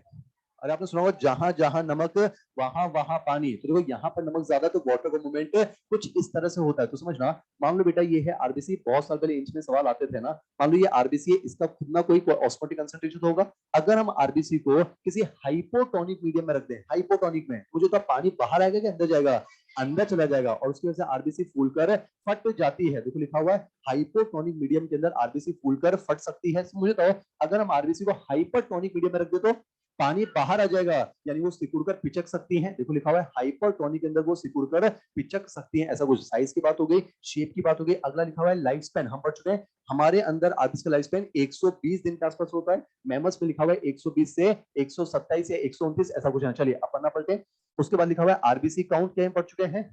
उसके बाद देखो लिखा हुआ है टाइप्स ऑफ अनीमिया, ये हम पढ़ चुके हैं। उसके बाद 9 बिंदु हैं, ये हम डिस्कस कर चुके हैं। तो आरबीसी कंप्लीट हुआ, पर कुछ बातें अभी बची हैं। पेज नंबर 116 पर आओ जल्दी, फिर हमें डब्ल्यूबीसी शुरू करना है बच्चों, है ना। पेज नंबर 116 पर देखो, नीचे नीचे 3 गोल्डन की पॉइंट हो चुके हैं ना। राइट साइड वाले पेज पे देखो, फोर्थ वाला हो चुका है, फिफ्थ वाला हो चुका है, सिक्स्थ वाला हो चुका है, सेवेंथ वाला हो चुका है क्या। अब हम जरा पहले 9th पॉइंट की बात करते हैं, मुझे रटना है ना, समझे। मुझे कहा क्या हम मैमल है, और हम मैमल है ना, जाहिर सी बात है हम स्तनधारी हैं। तो समझो हमारे आरबीसी का साइज कितना होता है, 7.5 माइक्रोमीटर। अगर आपसे पूछा जाए कि मैमल्स में, इसमें क्या समझेगा रट रहे हैं ना, मैमल्स में सबसे बड़ा आरबीसी किसका होता है, एलिफेंट का होता है, हाथी का। तो हमारा जो है 7.5 माइक्रोमीटर, हाथी में होता है 9 से 11 माइक्रोमीटर। आप देखो पॉइंट नंबर 9, पॉइंट नंबर 9 में देखो लिखा हुआ है, देखो लिखा हुआ है स्तनधारी की सबसे बड़ी आरबीसी एलिफेंट में होती है 9 से 11। समझो अगर आपसे पूछा जाए कि सभी कशेरुकियों में अगर देखा जाए, यानी कि पाइसेस, एम्फीबिया, रेप्टाइल्स, बर्ड्स में, सभी कशेरुक में अगर देखा जाए, तो सबसे बड़ा आरबीसी जो है वो एम्फीबिया वर्ग के अंदर, यानी उभयचर वर्ग में एक जानवर होता है एम्फीउमा के नाम से, उसमें देखने को मिलता है ना। देखो लिखा हुआ है पॉइंट नंबर 8 में, पॉइंट नंबर 8 देखो लिखा हुआ है कशेरुकियों की सबसे बड़ी आरबीसी एम्फीबिया वर्ग में होती है एम्फीउमा। और देखो दुनिया का, यानी कशेरुकियों में सबसे बड़ा आरबीसी होता है 75 से 80 माइक्रोमीटर। बेटा इतना बड़ा आरबीसी है, अरे माइक्रोमीटर है। ये कशेरुकियों का सबसे बड़ा आरबीसी भी नंगी आंखों से नजर नहीं आएगा, आपको समझ में ऐसा कुछ ना। चलिए फिर उसके नीचे लिखा हुआ कशेरुकियों में अगर देखा जाए तो सबसे छोटा आरबीसी जो है वो एक हिरन के अंदर मिलता है ना, एक मैमल मिलता है जिसको मस्क डियर कहते हैं। इसको कस्तूरी मृग कहा जाता है, इसको सुनहरा हिरन कहा जाता है। यही वो है जिसकी वजह से रामायण हुआ। अब होता है क्या, कस्तूरी मृग आता है ना, आगे भाग जाता है, राम जी चले जाते हैं। एक्चुअली में वो राक्षस होता है मारीच, दूर जाकर राम जी की आवाज में चिल्लाता है सीते, लक्ष्मण जी चले जाते हैं। फिर विलेन की एंट्री होती है रावण भाई साहब की, वो जो है हीरोइन को उठाकर ले जाते हैं, फिर युद्ध हो जाता है। अब वो समझ में आ रहा है क्या। तो यही वो कस्तूरी मृग है, यही वो मस्क डियर है जिसके अंदर जो है सबसे छोटा आरबीसी देखने को मिलता है 2.5 माइक्रोमीटर के आसपास। चलिए ना, अब हम पॉइंट नंबर 9 पर आ चुके हैं। पॉइंट नंबर 9 में देखो लिखा हुआ है न्यूबॉर्न रैबिट ऑफ फ्रॉग। देखो उनके लाइफ स्पैन लिखे हुए हैं 100 डेज, 80 डेज और 100 डेज। बाहर निकल के ये मत बोलना सर क्या न्यूबॉर्न का लाइफ स्पैन होता है 100 डेज, मैं रेपटा मार दूंगा। ये न्यूबॉर्न का लाइफ स्पैन नहीं है, उसके आरबीसी। आपको समझ में आ रहा है क्या बेटे, ये न्यूबॉर्न के आरबीसी का लाइफ स्पैन है। कुछ बच्चे बहस करने लग जाते हैं, सर लिखा हुआ है हमारे मॉडल में तो न्यूबॉर्न का लाइफ स्पैन 100 दिन। अरे हमारे आरबीसी का लाइफ स्पैन होता है 120 दिन। तो नवजात शिशु का जो आरबीसी होता है उसका लाइफ स्पैन है 100 डेज के आसपास होता है, ऐसे मुझे। चलिए अब पॉइंट नंबर 10 जो है वो सबसे इंपॉर्टेंट है। ये पॉइंट नंबर 10 जो है ये रेस्पिरेटरी सिस्टम के माध्यम में अगर देखा जाए तो बहुत इंपॉर्टेंट पॉइंट है। आपको समझाता हूँ, सुने ना। आरबीसी का काउंट अगर नॉर्मल से कम हो जाए, हमें डब्ल्यूसी पढ़ना है ना, आरबीसी का काउंट अगर नॉर्मल से कम हो जाए उसे हम कहते हैं अनीमिया। आरबीसी काउंट अगर नॉर्मल से ज्यादा हो जाए उसे कहते हैं पॉलीसाइथीमिया। और समझो पॉलीसाइथीमिया की अवस्था देखी जाती है हिली एरियाज पर, जब हम पहाड़ों पर चले जाते हैं, हाइट पर चले जाते हैं, हायर एल्टीट्यूड पर चले जाते हैं। जैसे कि अगर आपने रेस्पिरेटरी सिस्टम की एक्सरसाइज सॉल्व की हो तो किसी ना किसी सवाल के अंदर आपको एक शब्द मिला होगा रोहतांग, मिला है क्या आपको ये रोहतांग। आपको पता होना चाहिए कहीं ना कहीं जो वो एक हिली एरिया पर है। अब मैं आपको सिर्फ समझाने की कोशिश कर रहा हूँ, समझा। मान लो कि एक तरफ हम कोटा शहर की बात, कोटा हिल स्टेशन नहीं पता है ना, मान लो कि जो हम कोटा शहर की बात करें और मान लो एक तरफ हम रोहतांग की बात करें हिली एरिया, ये इंपॉर्टेंट पॉइंट समझना ना। मान लो बच्चों हम कोटा शहर में, मान लेते हैं ना, मान लो कि शुरुआत में मान से होती है, मान लो कि जो है हम कोटा शहर में एक आरबीसी लेकर बैठे हैं। वैसे अगर एक आरबीसी लेकर बैठे होंगे तो बैठे नहीं होंगे, लेटे होंगे। अरे पर MM³ में 5.5 मिलियन होते हैं। मैं कह रहा हूं मैं सिर्फ एक आरबीसी लेके बैठा हूं तो बैठा कैसे होगा, आपको समझ में रह गया। पर सिर्फ समझने की कोशिश कर लेते हैं, मुस्कुराहट कीमती है। मान लो कि मैं एक आरबीसी लेकर बैठा हूं, मान लो कि उसके अंदर एक हीमोग्लोबिन है, मुझे पता है एक हीमोग्लोबिन से कितने ऑक्सीजन चिपकेगी, 4।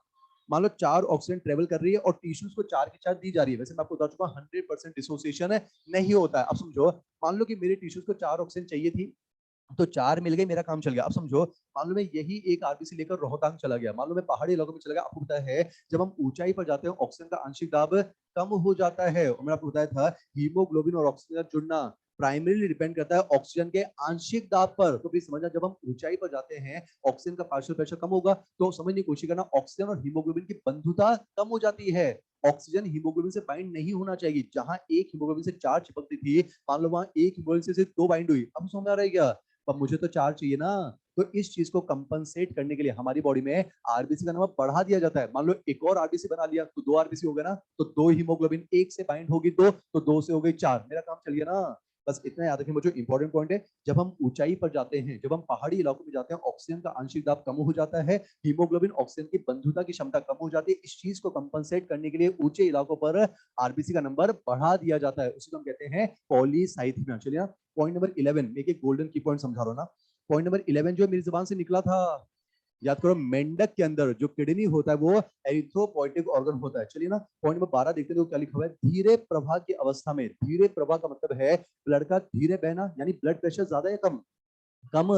यानी हाइपोटेंशन की बात करें, अल्प तनाव की बात करें, यानी कि ये जो पॉइंट हम पढ़ रहे हैं ना, ये अति तनाव में नहीं होगा।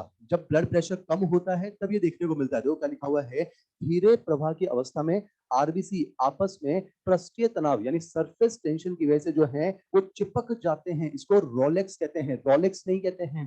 हिंदी में ऐसा लिखा हुआ है, रोलेक्स की स्पेलिंग होती है कुछ ऐसे, ये रोलेक्स है। इसको जो है रूलेक्स कहा जाता है, रूलेक्स स्पेलिंग होती है ये वाली। वैसे रोलेक्स एक कंपनी पता है आपको क्या बनाती है? घड़ियां बनाती है ना, सुना ना आपने ये? थोड़ा सामान्य गाना होना चाहिए ना, समझे? बहुत साल पुरानी बात है, मेरे बाबूजी ने मुझे एक बात बताई थी, जो रहने दो बाद में बताऊंगा ना, समझा? आपने सुना भी होगा, आजकल तो व्हाट्सएप पे चुटकुले में मिल जाता है। बहुत साल पहले आपने बाबूजी तो सुना ना, बहुत साल पहले उन्होंने मुझे ये बात बताई थी ना, और मुझे उस समय भी समझ में आ गई थी, और आज तो समझ में आती है। उन्होंने मुझे एक बात बताई थी, एक बार रोलेक्स में और टाइटन में बात छिड़ी। आप कितने ध्यान से सुन रहे हैं? इसे कहते हैं ह्यूमन बिहेवियर। अभी जब मैं टॉपिक से रिलेटेड कुछ बातें कर रहा था, तो ऐसे देख रही थी, हैं कब खत्म होगा ये लेक्चर, 11:25 कब बजेंगे, कब जान छूटेगी, कब ये मास्टर यहाँ से जाएगा। और अभी देख रहे हो सबके कान ऐसे खुले हुए जिसे मैं नीट का सवाल बताने जा रहा हूं। इसे कहते हैं ह्यूमन बिहेवियर, तुम समझ रहे हो ना? बहुत साल पुरानी बात है, उन्होंने मुझसे कहा था ना, मैं आपको बायोलॉजी नहीं समझा रहा हूँ, ये लाइफ समझा रहा हूँ। बायोलॉजी एक अलग चीज है और लाइफ एक अलग चीज है। मेरे बाबूजी ने मुझे बायोलॉजी कभी नहीं समझाई, उन्होंने मुझे लाइफ समझाई हमेशा, और इसीलिए आज मैं इस उम्र में इस मुकाम पर हूँ। तो जिंदगी को सीखना बहुत जरूरी है। उन्होंने मुझे एक बार एक किस्सा बताया था, एक बार रोलेक्स में और टाइटन में, कितने ध्यान से सुन रहे बच्चे ना, मगर इतने ध्यान से फिजिक्स केमिस्ट्री बायोलॉजी सुन लो ना, मैं बता रहा हूँ तुम जो है सीधे वहां तक पहुंचोगे बिना एग्जाम के।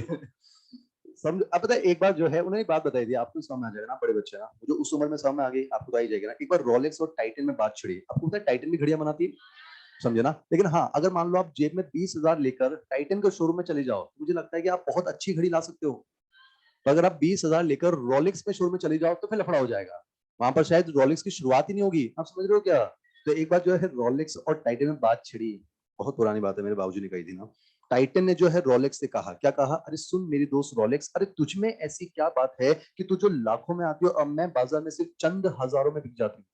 तो रोलेक्स ने बहुत खूबसूरत जवाब दिया, सुन मेरे दोस्त टाइटन, तू इंसान को वक्त बताती है, मैं इंसान का वक्त बताती हूँ।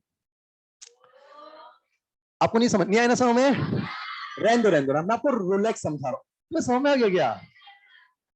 कितना वो समझ में आ गया? ये छोटी छोटी बातें पर बड़ी कीमती बातें ना। खैर कोई बात नहीं, फिलहाल मैं आपको बायोलॉजी समझा रहा हूँ, सुना ना। आपको पता है हमारा नॉर्मल ब्लड प्रेशर होता है 120/80, पता है क्या आपको ये? अरे सिस्टोलिक डायस्टोलिक काट के 3/2 नहीं करना है। सर एग्जाम में सवाल आया था, हमारा सिस्टोलिक और डायस्टोलिक ब्लड प्रेशर कितना होता है? पहला ऑप्शन था 3/2, मैंने टिक कर दिया 3/2। अरे 120/80 को काटना नहीं होता है।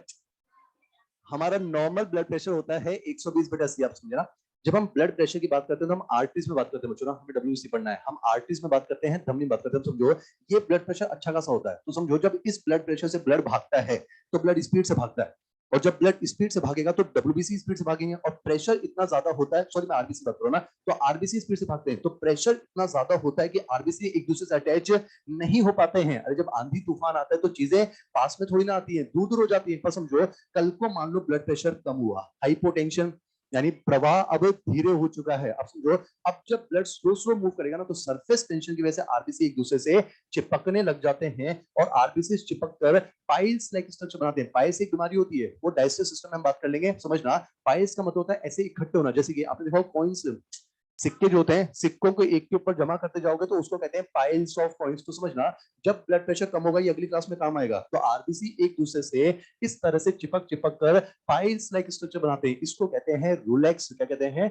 रूलेक्स। मुझे तो रूलेक्स फॉर्मेशन हाई ब्लड प्रेशर में होगा, low blood pressure, low blood pressure. पढ़ के देखना, देखो पॉइंट नंबर 12। धीरे प्रवाह की अवस्था में आरबीसी आपस में पृष्ठीय तनाव के कारण चिपक जाती है, जिसको रोलेक्स कहा जाता है। चलिए ना, पॉइंट नंबर 13। मुझे तो आरबीसी का लाइफ स्पैन कितना होता है? 120 दिन। तो आरबीसी जब बूढ़े हो जाते हैं या फिर वो कुछ इमेच्योर होते हैं, तो उनके छोटे छोटे टुकड़े जो हैं वो डिसइंटीग्रेट होकर, टूट कर जो है ब्लड में गिर जाते हैं। तो आरबीसी के छोटे छोटे टुकड़े जो ब्लड में पाए जाते हैं, उनको हीमोकोनिया कहते हैं। कोनिया का मतलब ऐसे पत्थर होता है, टुकड़े। हीमो मतलब ब्लड, और ब्लड में सबसे ज्यादा सेल कौन से? आरबीसी। तो आरबीसी के पत्थर जैसे टुकड़े जो ब्लड में मिलते हैं, उनको हीमोकोनिया कहते हैं। पढ़ो ना, देखो लिखा हुआ है, आरबीसी के छोटे विखंडित टुकड़ों को हीमोकोनिया कहते हैं। पॉइंट नंबर 14 जो है वो मैं बाद में पढ़ाऊंगा। पॉइंट नंबर 15 जो है वो आप पढ़कर देख लो, ये याद करना है। जो ए बी ब्लड ग्रुप होता है, इसकी खोज की थी मिस्टर डिकास्टेलो एंड स्टर्लिन। इंपॉर्टेंट नहीं है। पॉइंट नंबर 16 पढ़कर देखो, हम पढ़ चुके हैं। पॉइंट नंबर 16 पढ़कर देखो, अरे हम पढ़ चुके ना। फीटस हीमोग्लोबिन की ऑक्सीजन से बाइंड होने की एफिनिटी एडल्ट हीमोग्लोबिन के कंपैरिजन में ज्यादा होती है। तो बच्चों, इसी के साथ कंप्लीट होता है आरबीसी। मैं चाहूंगा आप कहां पर आ जाओ, पेज नंबर 106 पर वापस आओ जल्दी। पेज नंबर 106 आप देखो पूरा हो चुका है। पेज नंबर 107 पूरा हो चुका है। पेज नंबर 108 पूरा हो चुका है। पेज नंबर 109 जो है वो आप सॉल्व कर लेना। फिर पेज नंबर 110 पर अब हम आ चुके हैं ना।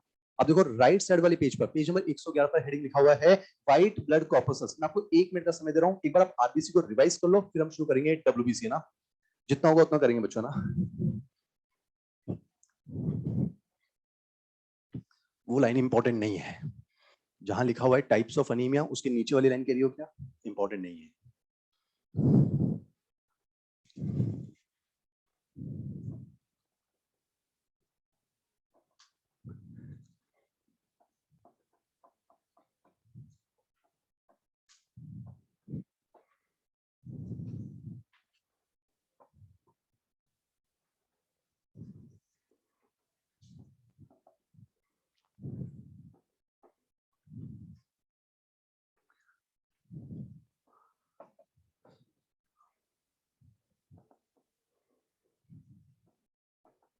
जो लाइव टेलीकास्ट में बैठे हैं वो भी रिवाइज करें, लिखना कुछ नहीं।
लाइव टेलीकास्ट में जो बैठे हैं, क्या मेरी आवाज सुन पा रहे हैं?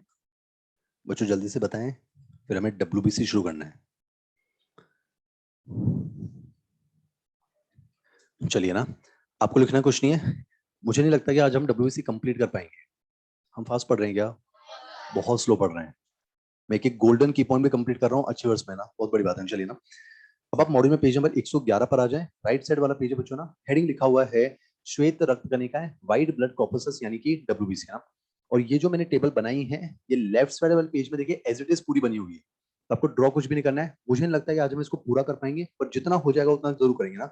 अगली क्लास में वहीं से कंटिन्यू कर लेंगे। चलिए शुरू करते हैं। सुना ना, पहला हम पढ़ चुके हैं आरबीसी, नजर सामने। अब हम पढ़ने जा रहे हैं WBC। सुने ना, मैं आरबीसी से कंपेयर करते करते आपको रिवाइज करवाऊंगा ताकि जो है ज्यादातर याद हो जाए। सुने ना, आरबीसी को कहा जाता है रेड ब्लड सेल या रेड ब्लड कॉर्पसल। इन्हें कहा जाता है व्हाइट ब्लड सेल या फिर व्हाइट ब्लड कॉर्पसल, श्वेत रक्त कणिकाएं, या फिर शॉर्ट में श्वेताणु भी कहते हैं। समझो, WBC कह दो या फिर श्वेताणु कह दो, यानी व्हाइट अणु। समझ में आ रहा है? श्वेताणु, समझे ना। आरबीसी को कहा जाता है बच्चों एरिथ्रोसाइट। साइट का मतलब सेल, एरिथ्रो मतलब रेड। आरबीसी लाल कलर की कोशिकाएं होती हैं क्योंकि उनके अंदर हीमोग्लोबिन पिगमेंट देखने को मिलता है। समझे ना। WBC को कहा जाता है ल्यूकोसाइट। तो सुनते जाओ, साइट का मतलब होता है सेल, ल्यूको का मतलब होता है कलरलेस, यानी रंगहीन होते हैं। तो एनसीईआरटी में क्या लिखती है, WBC के अंदर हीमोग्लोबिन का अभाव होता है, इसलिए ये रंगहीन होती है। बात तो सही है। समझो, कहने का मतलब ये हुआ WBC के अंदर हीमोग्लोबिन नहीं होता, कंफर्म। या फिर कह दो हीमोग्लोबिन जैसा कोई भी रंग देने वाला वर्णक इसके अंदर नहीं होता है। तो समझना, WBC के अंदर ना तो हीमोग्लोबिन होता है, ना ही कोई कलर देने वाला वर्णक यानी पिगमेंट होता है, इसलिए ये कलरलेस कोशिकाएं होती हैं, रंगहीन कोशिकाएं होती हैं, इसलिए इनको रंगहीन कोशिका ल्यूकोसाइट कहा जाता है। ये नाम की बात होगी। अब बात करते हैं काउंट के बारे में। समझे ना, अभी हम देखेंगे बच्चों, ये 5 टाइप के जो मैंने डायग्राम बनाए हैं, ये पांचों के पांचों क्या है, ल्यूकोसाइट। अब मैं WBC को ल्यूकोसाइट बोल सकता हूँ, समझना ना। ये पांचों के पांचों क्या है, ल्यूकोसाइट, समझना ना। तो देखो, इन सभी ल्यूकोसाइट का एक इंडिविजुअल काउंट होगा ना। समझो, ये पांचों पांचों WBC हैं, तो समझो हर ल्यूकोसाइट का अपना खुद का एक काउंट होगा। समझो, इसका खुद का एक काउंट होगा, इसका खुद का काउंट होगा, इसका खुद का काउंट होगा, इसका खुद का काउंट होगा, इसका खुद का काउंट होगा। और समझो, जब इन सबके इंडिविजुअल काउंट को जोड़ोगे तो क्या आएगा, टोटल ल्यूकोसाइट काउंट। या समझ, जैसे समझो, या तो हम आंशिक दाब को जोड़ा करते थे तो टोटल प्रेशर आता था, क्या समझ रहा है? उसी तरह से, यानी कि गैसेस मिलके एयर बनाती हैं, तो ये सारे WBC मिलके WBCs बनाते हैं। जब उसमें मेरा ऐसा कुछ तो प्लीज समझने की कोशिश करें। मैं आपको एक समझा देता हूं, लगे आप सुनना। तो अगर देखा जाए टोटल ल्यूकोसाइट काउंट, यहाँ TLC का मतलब टोटल लंग कैपेसिटी नहीं है। टोटल लंग कैपेसिटी हम पढ़ चुके हैं, IRV plus TB plus ERV plus RV, कुछ याद आ रही क्या? यहाँ TLC का मतलब है टोटल ल्यूकोसाइट काउंट। तो समझना, आरबीसी की तुलना में अगर देखा जाए तो समझना, WBC का जो काउंट होता है वो नॉर्मली बहुत ही कम होता है। कहाँ, वो मिलियंस पर mm³ में होते हैं, और ये कहाँ सिर्फ चंद हजारों में, ये देखो सिर्फ 6000 से 8000 पर mm³ होते हैं। इसमें प्लस माइनस 2-3 हजार हो सकता है। मैं आपको लॉजिक बताता हूँ, सुनना बेटा ना। आरबीसी तो हमको 24 घंटे ज्यादा चाहिए होते हैं, क्योंकि समझो आरबीसी का काम होता है गैसेस का परिवहन करना, और गैसेस का परिवहन तो हमें 24 घंटे करना है ना, इसलिए हम आरबीसी की संख्या तो हमेशा ज्यादा रखते हैं, बट WBC की संख्या नॉर्मली हम कम रखते हैं। क्यों? क्योंकि आप देखोगे, WBC इसका मेन फंक्शन होता है बीवी से लड़ने में हेल्प करना, यानी बैक्टीरिया और वायरस का जब संक्रमण होता है तब कहीं ना कहीं हमारी हेल्प करेगी। समझो, और बीवी का इन्फेक्शन रोज थोड़ा हो रहा है, तो देखो हम क्या करेंगे, जब हमारे शरीर में बैक्टीरिया वायरस का इन्फेक्शन होगा तब हम WBC का नंबर बढ़वा लेंगे ना। और कहां से बढ़कर आएगा, रेड बोन मेरो। जब समझ आ रहा है क्या? मुझे तो अगर आप जबरदस्ती 24 घंटे इनकी संख्या भी अगर आप लाखों में रखोगे तो क्या होगा, ब्लड में सेल्स की मात्रा बढ़ जाएगी, और ब्लड में सेल जितने ज्यादा होंगे, या तो सेल सॉलिड पार्ट होता है, और सॉलिड पार्ट जितना ज्यादा होगा ब्लड उतना ही गाढ़ा हो जाएगा, और गाढ़ा हो जाएगा तो बहने से मना कर देगा ना। तो समझो, आरबीसी तो हमें 24 घंटे ज्यादा चाहिए होते हैं, इसलिए उनको हम मिलियंस में रखते हैं, लाखों में। बट WBC की मेन जरूरत तब पड़ेगी जब बैक्टीरिया और वायरस का इन्फेक्शन होगा, तो नॉर्मली इनका काउंट बहुत कम रखा जाता है। बट जैसे ही बैक्टीरिया वायरस का इन्फेक्शन होगा, रेड बोन मेरो के अंदर TLC को बढ़ा दिया जाता है। जब समझ सोच, अब समझ जाना, TLC का बढ़ना वो कहलाता है ल्यूकोसाइटोसिस। क्या कहलाता है, ल्यूकोसाइटोसिस। मुझे तो ल्यूकोसाइटोसिस कब होगा, जब हमारे अंदर बैक्टीरिया या वायरस का इन्फेक्शन होगा, और ये WBC जब बढ़ेंगे, ये बीवी का सफाया करेंगे, और सफाया करने के बाद फिर से अपने आप काउंट कम हो जाएगा। जब समझ में आ रहा है? तो ये कहाँ लिखा हुआ है, आप राइट साइड वाला पेज देखो, पेज नंबर 111, देखो ऊपर ऊपर लिखा हुआ है, इसे WBC को ल्यूकोसाइट भी कहते हैं क्योंकि रंगहीन होते हैं। फिर लिखा हुआ है TLC, टोटल ल्यूकोसाइट काउंट 6000 से 8000 पर mm³ होता है, इसमें प्लस माइनस 2-3 हजार हो सकता है। देखो अगला शब्द लिखा हुआ है ल्यूकोसाइटोसिस, इसका मतलब क्या हुआ, TLC का बढ़ जाना। और ये कब होता है, ये जीवाणु और वायरस आदि के संक्रमण पर होता है। अगला टर्म लिखा हुआ बच्चों ल्यूकोसाइटोपिनिया, पीनिया शब्द भी आ जाए अगली क्लास में भी आएगा, इसका मतलब होता है घट जाना। अगर हमारा टीएलसी कम हो जाए तो उसे हम कहते हैं ल्यूकोसाइटोपिनिया। नॉर्मली तो बीवी के इन्फेक्शन में बैक्टीरियल वायरस की बात करें ना, नॉर्मली बैक्टीरियल वायरस के इन्फेक्शन में टीएलसी बढ़ता है। और समझना, कुछ बैक्टीरियल और वायरल इन्फेक्शन ऐसे होते हैं, जैसे आपने सुना होगा एड्स एचआईवी की वजह से होता है, और टाइफाइड जो है वो साल्मोनेला टाइफी की वजह से होता है। तो ये कुछ बीमारियां ऐसी हैं जिनके अंदर टीएलसी काउंट कम भी हो जाता है। देखो लिखा हुआ है ल्यूकोसाइटोपिनिया, टीएलसी का घट जाना, यह एड्स व टाइफाइड जैसे रोगों में होता है। अगला लिखा हुआ है ल्यूकेमिया, इसको ध्यान समझना। मिया शब्द यूज होता है ब्लड के लिए, तो मिया में ल्यूकोसाइट्स का भरमार हो जाना, यानी अनियंत्रित तौर पर बढ़ जाना। और कितना? मोर देन 1 लाख पर एमएम क्यूब। अरे कहां पर एमएम क्यूब में 6000 के आसपास है, कहां 1 लाख से ज्यादा हो जाए उसे कहते हैं ल्यूकेमिया। आम भाषा में इसी को तो कहते हैं ब्लड कैंसर। या आपने सुना होगा कैंसर का मतलब होता है abnormal increase in number of cell. मैं आपको समझाने की कोशिश कर रहा हूं, सुनो। एक होता है बेटा ल्यूकोसाइटोसिस, समय कम है फिर भी समझाऊंगा। एक ल्यूकोसाइटोसिस होता है, एक ल्यूकेमिया, दोनों में डिफरेंस है। चाहे वो ल्यूकोसाइटोसिस हो चाहे वो ल्यूकेमिया हो, दोनों के अंदर टीएलसी बढ़ता है। और समझो, अगर टीएलसी नियंत्रित तौर पर बढ़े तो वो ल्यूकोसाइटोसिस, ये तो नॉर्मल प्रोसेस है। अगर मान लो आज हमारे अंदर मान लो बीवी का इन्फेक्शन होगा तो टीएलसी बढ़ेगा ना, तो ये तो एक नॉर्मल प्रोसेस है ना, ये तो नियंत्रित तौर पर बढ़ेगा, तो ये तो ल्यूकोसाइटोसिस है।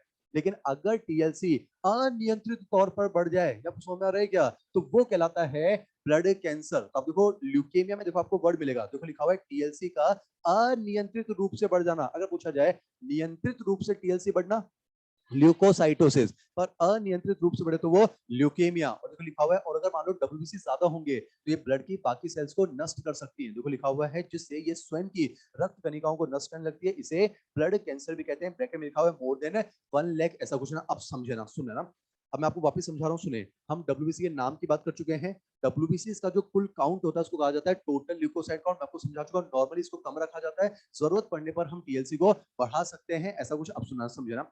अब जो है मैं जरा इनकी आकृति की बात करता हूँ, जितना होगा उतना करेंगे बच्चों ना, सुने ना। आप याद करो, आरबीसी जो है वो सर्कुलर होते हैं, बाइकॉन्केव होते हैं, ई न्यूक्लिएटेड होते हैं, नॉन न्यूक्लिएटेड। डब्ल्यूबीसी जो होते हैं वो अमीबीय आकृति के होते हैं, यानी डब्ल्यूबीसी कोई सा भी हो, ये पांचों के पांचों डब्ल्यूबीसी हैं, डब्ल्यूबीसी कोई सा भी कैसा होगा, वो अमीबीय शेप का होगा। वेरी इंपॉर्टेंट, डब्ल्यूबीसी जो है वो केंद्रक वाले होते हैं, यानी न्यूक्लिएटेड ब्लड सेल्स होते हैं। हम अगली क्लास में देखेंगे प्लेटलेट्स के अंदर भी न्यूक्लियस नहीं होता। आरबीसी में न्यूक्लियस नहीं होता, मेच्योर में प्लेटलेट्स में न्यूक्लियस नहीं होता, डब्ल्यूबीसी के अंदर न्यूक्लियस होता है। यानी समझना, डब्ल्यूबीसी जो है वो न्यूक्लिएटेड रक्त कणिकाएं होती हैं। सुना ना, ये जो मैंने ब्लैक कलर के डॉट्स बनाए बच्चों, ये तो है साइटोप्लाज्म, ये तो कोशिका द्रव्य है। अरे कोशिका है तो अंदर कोशिका द्रव्य तो होगा। अब सुना ना, अब हम ल्यूकोसाइट्स को दो पार्ट में डिवाइड करते हैं, बस थोड़ा समझना है, फिर अगली क्लास में रटना शुरू करेंगे ना। ल्यूकोसाइट को दो पार्ट में डिवाइड किया जाता है, किस बेसिस पर? इनके कोशिका द्रव्य में साइटोप्लाज्म के अंदर कणिकाएं यानी ग्रेन्यूल्स है या नहीं है, उस बेसिस पर। पहले समझो, ग्रेन्यूल का मतलब होता है कोई भी गोल गोल जैसी कोई संरचना हो जिसमें कोई केमिकल भरा हो या ना हो, और उसको ग्रेन्यूल्स कहा जाता है। तो फिर समझना, अगर इनके साइटोप्लाज्म में कणिकाएं हैं या फिर नहीं है। अब देखो, ब्लैक कलर के डॉट तो साइटोप्लाज्म है, और जो रेड कलर के डॉट है वो क्या है, वो कणिकाएं हैं यानी ग्रेन्यूल्स है। तो प्लीज समझना, हम डब्ल्यूबीसी का वर्गीकरण समझ रहे हैं, आराम से सुनो बच्चों। यानी इनके कोशिका द्रव्य में, समझ कोशिका ना, कणिकाएं अगर हैं तो इनको कहा जाता है ग्रेनुलोसाइट, यानी कणिकामय श्वेताणु। समझो, साइट का मतलब हो गया सेल, तो ऐसे सेल जिनके अंदर ग्रेन्यूल्स होते हैं वो कहलाते हैं ग्रेनुलोसाइट। और समझो, अगर मान लो साइटोप्लाज्म बिल्कुल स्वच्छ हो, साफ हो, कणिका विहीन हो, यानी इसमें कोई ग्रेन्यूल्स एब्सेंट हो, तो इसको कहते हैं ए ग्रेनुलोसाइट। ऐसे सेल जिनमें ग्रेन्यूल एब्सेंट होते हैं वो कहलाते हैं ए ग्रेनुलोसाइट। क्या मैं कह सकता हूँ दोनों के दोनों डब्ल्यूबीसी हैं? तो इनको हम कह सकते हैं कणिकामय श्वेताणु, इनको कह सकते हैं कणिका विहीन श्वेताणु। या समझ चलिए ना। अब पहले मैं बात करता हूं ए ग्रेनुलोसाइट के बारे में, समझो ना।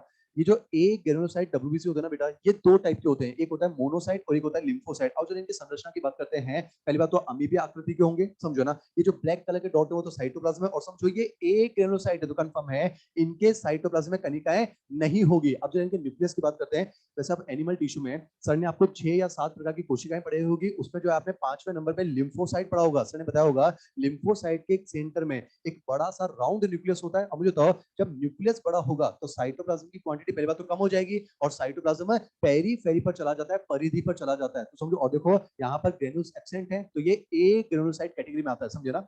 अगर मैं बात करूं मोनोसाइट्स, आप पढ़ चुके बच्चों ना, मोनोसाइट्स के अंदर किडनी शेप न्यूक्लियस मिलता है, यानी वृक्क आकृति का केंद्रक मिलता है, समझना, बीन शेप मिलता है, सेम सीम के बीच जैसा मिलता है। समझा, आपने नाम पढ़ा होगा मैक्रोफेजेस, बृहद भक्षकाणु, आपने पढ़ाई क्या?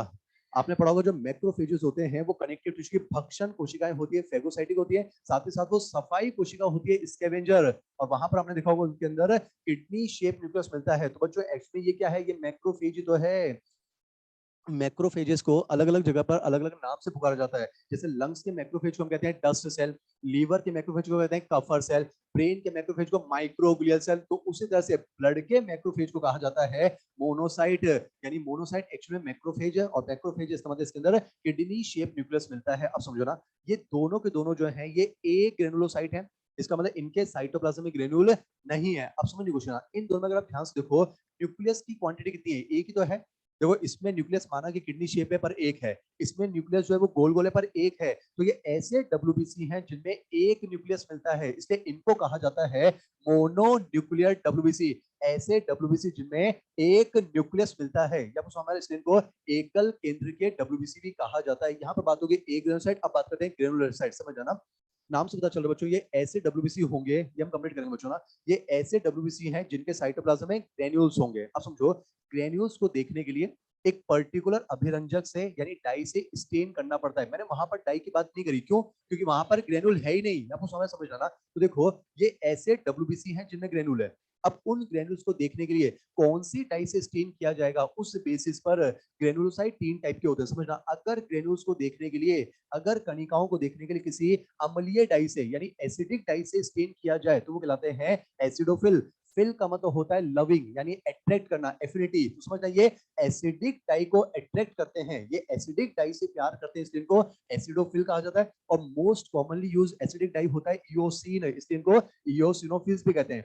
अगर ग्रेन्यूल को देखने के लिए मिथाइलिन ब्लू जैसी किसी बेसिक डाई का इस्तेमाल करना पड़े तो वो कहलाते हैं बेसोफिल। और समझो न्यूट्रोफिल क्या कहते हैं, हम न्यूट्रल हैं, हमारे ऊपर एसिडिक डाई डाल दो तो भी दिख जाएंगे, बेसिक डाल दो तो भी दिख जाएंगे, न्यूट्रल डाई डाल दो तो भी दिख जाएंगे। आपको समझ, तो कुल मिला के हमने ग्रेनुलोसाइट डब्ल्यूबीसी को तीन पार्ट में डिवाइड किया। अभी इंपॉर्टेंट चीज समझो, उनका जो न्यूक्लियस था वो सिंगल था, सिंगल पीस में था। पर इंपॉर्टेंट चीज है, ग्रेनुलोसाइट का जो न्यूक्लियस होता है वो लोब में डिवाइडेड होता है, वो पालियों में विभक्त होता है। अगर आप ध्यान से देखो इसका न्यूक्लियस देखो कितने लोब में डिवाइडेड है, दो, यानी बाइलोब जो होता है। और समझिए ना, ये लोब्स आपस में किससे चिपके होते हैं, प्रोटोप्लाज्मिक स्ट्रैंड की मदद से। मोड में लिखा हुआ है, ये पॉइंट इंपॉर्टेंट नहीं है, जैव द्रव्य सूत्रों की मदद से। बस इंपॉर्टेंट चीज ये है, ए ग्रेनुलोसाइट डब्ल्यूबीसी में सिंगल न्यूक्लियस मिलता है, जबकि ग्रेनुलोसाइट डब्ल्यूबीसी का जो न्यूक्लियस होता है वो पालियों में विभक्त होता है। समझना, एसिडोफिल के अंदर न्यूक्लियस में दो पालियां होती है, दो लोब होती हैं।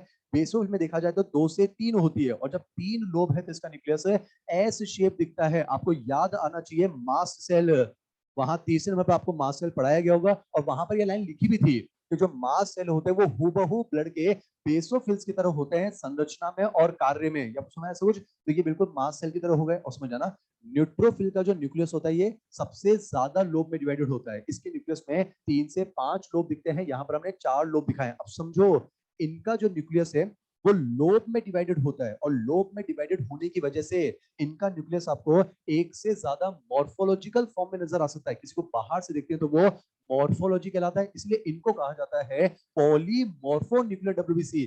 ऐसे डब्ल्यूबीसी जिनका न्यूक्लियस पॉली मतलब बहु, एक से ज्यादा आकृति में नजर आ सकता है, वो कहलाता है पॉलीमॉर्फो न्यूक्लियर डब्ल्यूबीसी। अब मुझे इसका बताओ, क्या मैं कह सकता हूँ ये पांचों के पांचों डब्ल्यूबीसी हैं? क्या मैं कह सकता हूँ ये पांचों के पांचों ल्यूकोसाइट हैं? अब देखो ये वाला पार्ट कहाँ लिखा हुआ है, आप चेक करो लेफ्ट साइड वाला पेज, पेज नंबर 110 पर है बच्चों में ना। पेज नंबर 110 पर देखो टेबल बनी हुई है, उस टेबल में आप चेक करो, ऊपर ऊपर लिखा हुआ है कैरेक्टरिस्टिक्स यानी लक्षण देखेंगे, फिर लिखा हुआ है एसिडोफिल, बेसोफिल, न्यूट्रोफिल, मोनोसाइट और लिम्फोसाइट, और लास्ट में देखो लिखा हुआ है डायग्राम। और देखो सबके डायग्राम बने हुए, एक बार चेक कर लो। और मैं आपको एक चीज ईमानदारी से बता दूं, आपके टेस्ट में हो सकता है ये वाले डायग्राम आ जाए या मॉड्यूल वाला आ जाए। तो मुझे ऐसा लगता है कि मेन एग्जाम में एनसीईआरटी वाले आएंगे। तो अगर आप एनसीईआरटी को घर जाकर देखना, एनसीईआरटी ने पृष्ठ संख्या 280 पर नीचे जो है एक छोटी सी पट्टी बना रखी है लंबी सी, और उसमें उसने जो है आरबीसी दिखा रखे हैं, प्लेटलेट्स दिखा रखे हैं, और सारे डब्ल्यूबीसी दिखा रहे हैं। मैं आपसे रिक्वेस्ट कर रहा हूँ उन डायग्राम्स को एक बार इत्मीनान से देख लेना, क्योंकि मेन एग्जाम में अगर कोई फोटो आएगा तो वो आपके एनसीईआरटी वाला आना चाहिए। इतना समझ में आएगा, चलिए ना। अब देखो उसी टेबल में आप देखो बच्चों, ऊपर से चौथा वाला देखो, ऊपर से चौथा देखो क्या लिखा हुआ है, शेप ऑफ न्यूक्लियस। उसका पढ़ के देखो, देखो पहले में लिखा हुआ है बाइलोब्ड होता है, फिर देखो लिखा हुआ है 2 या 3 लोब एस शेप होता है, फिर लिखा हुआ है 3 से 5 लोब। मोनोसाइट में लिखा हुआ है किडनी शेप या बीन शेप होता है, और लिम्फोसाइट में लिखा हुआ है large due to which cytoplasm becomes peripheral. हम 5 मिनट और पढ़ सकते हैं क्या? मैं लाइव टेलीकास्ट में एक बार कंफर्म कर लूं बच्चों, आपको मेरी आवाज आ रही है ना?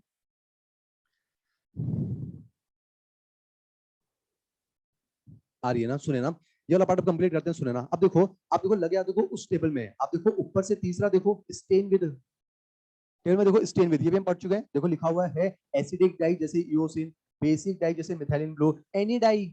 और देखो बाकी दो में खाली छोड़ रखा है, क्यों? क्योंकि उनमें ग्रेन्यूल्स होते ही नहीं है। अब मैं आपको एक टर्म समझाना चाह रहा हूँ, सुनो बच्चों, वो है डीएलसी। बॉडी में वर्ड नहीं है, ये बिगिनर्स बॉक्स में मिलेगा, समझ जाना। डीएलसी का मतलब होता है डिफरेंशियल ल्यूकोसाइट काउंट। मुझे बताओ क्या मैं कह सकता हूँ ये पांचों ल्यूकोसाइट है?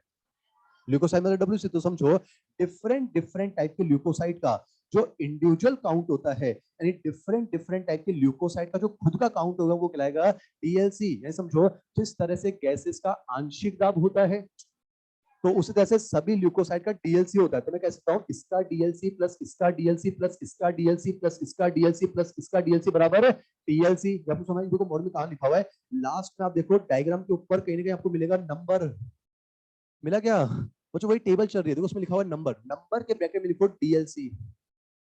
डीएलसी का मतलब है डिफरेंशियल ल्यूकोसाइट काउंट।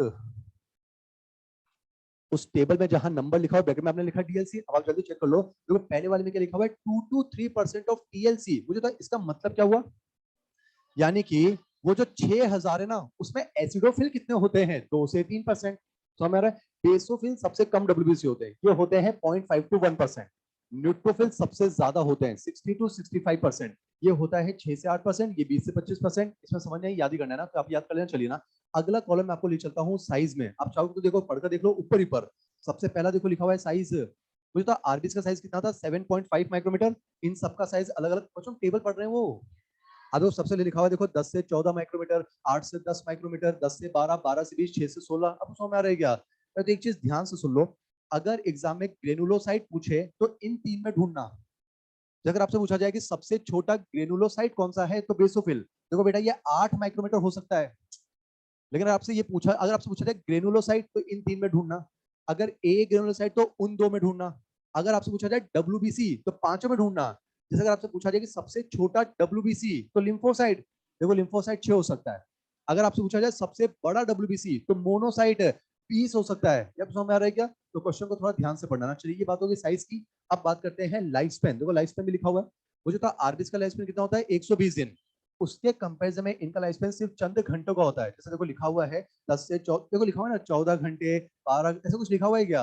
ये लाइफ स्पैन आप देख लेना। अगर आप नर्सरी क्लास में होते तो मैं आपको कैसे पढ़ा रहा होता, मैं आपको ऐसे पढ़ा रहा होता, देखो बच्चों इनका साइज 10 to 14 है ना, लास्ट वाला डिजिट 14 है ना, तो इनका लाइफ स्पैन 14 आवर्स। देखो बच्चों इनका साइज 8 to 10 है ना, लास्ट वाला डिजिट 10 है ना, तो इनका लाइफ स्पैन 10 आवर्स बच्चों। बच्चों देखो इनका साइज 10 to 12 है ना, लास्ट वाला डिजिट 12 है ना, तो इनका life span 12 hours. But this rule is applicable only for granulocyte, आगे ये एप्लीकेबल नहीं होगा। फिर भी चलो समझ लेते हैं। देखो यहाँ पर जो है लास्ट में 20 आ रहा है, तो 20 के आसपास, लेस देन 24 आवर्स, और उनका जो है 5 to 7 डेज होता है, ऐसा कुछ। अब उस टेबल में हम क्या क्या पढ़ चुके हैं देखो, पहला हम साइज पढ़ चुके हैं, दूसरा हम लाइफ स्पैन पढ़ चुके हैं, तीसरा हम स्टेन विद पढ़ चुके हैं, उसके बाद हम शेप ऑफ न्यूक्लियस पढ़ चुके हैं, फंक्शंस अगली क्लास में पढ़ेंगे। उसके बाद जो है हम नंबर डीएलसी पढ़ चुके हैं, स्पेशल पॉइंट अगली क्लास में पढ़ेंगे, और डायग्राम वाला पार्ट हम पढ़ चुके हैं। तो ये टेबल मैं अगली क्लास में फिर से बनाऊंगा, आप इसको रिवाइज करके आओगे क्या? हम आज का लेक्चर यहीं पर बंद कर रहे हैं, कंप्लीट हो जाना चाहिए था। उस क्लास में तो करके जाऊंगा मैं पूरा, उसमें तो प्लेटलेट्स तक खत्म करके जाऊंगा। चलिए लाइव टेलीकास्ट में जो बच्चे हैं, मैं लेक्चर को यहीं पर एंड कर रहा हूं बच्चों। अगली क्लास में हम डब्ल्यूबीसी वाली इसी टेबल को फिर से कंटिन्यू करेंगे। आप प्लीज मुस्कुराते रहेंगे। Thank you so much.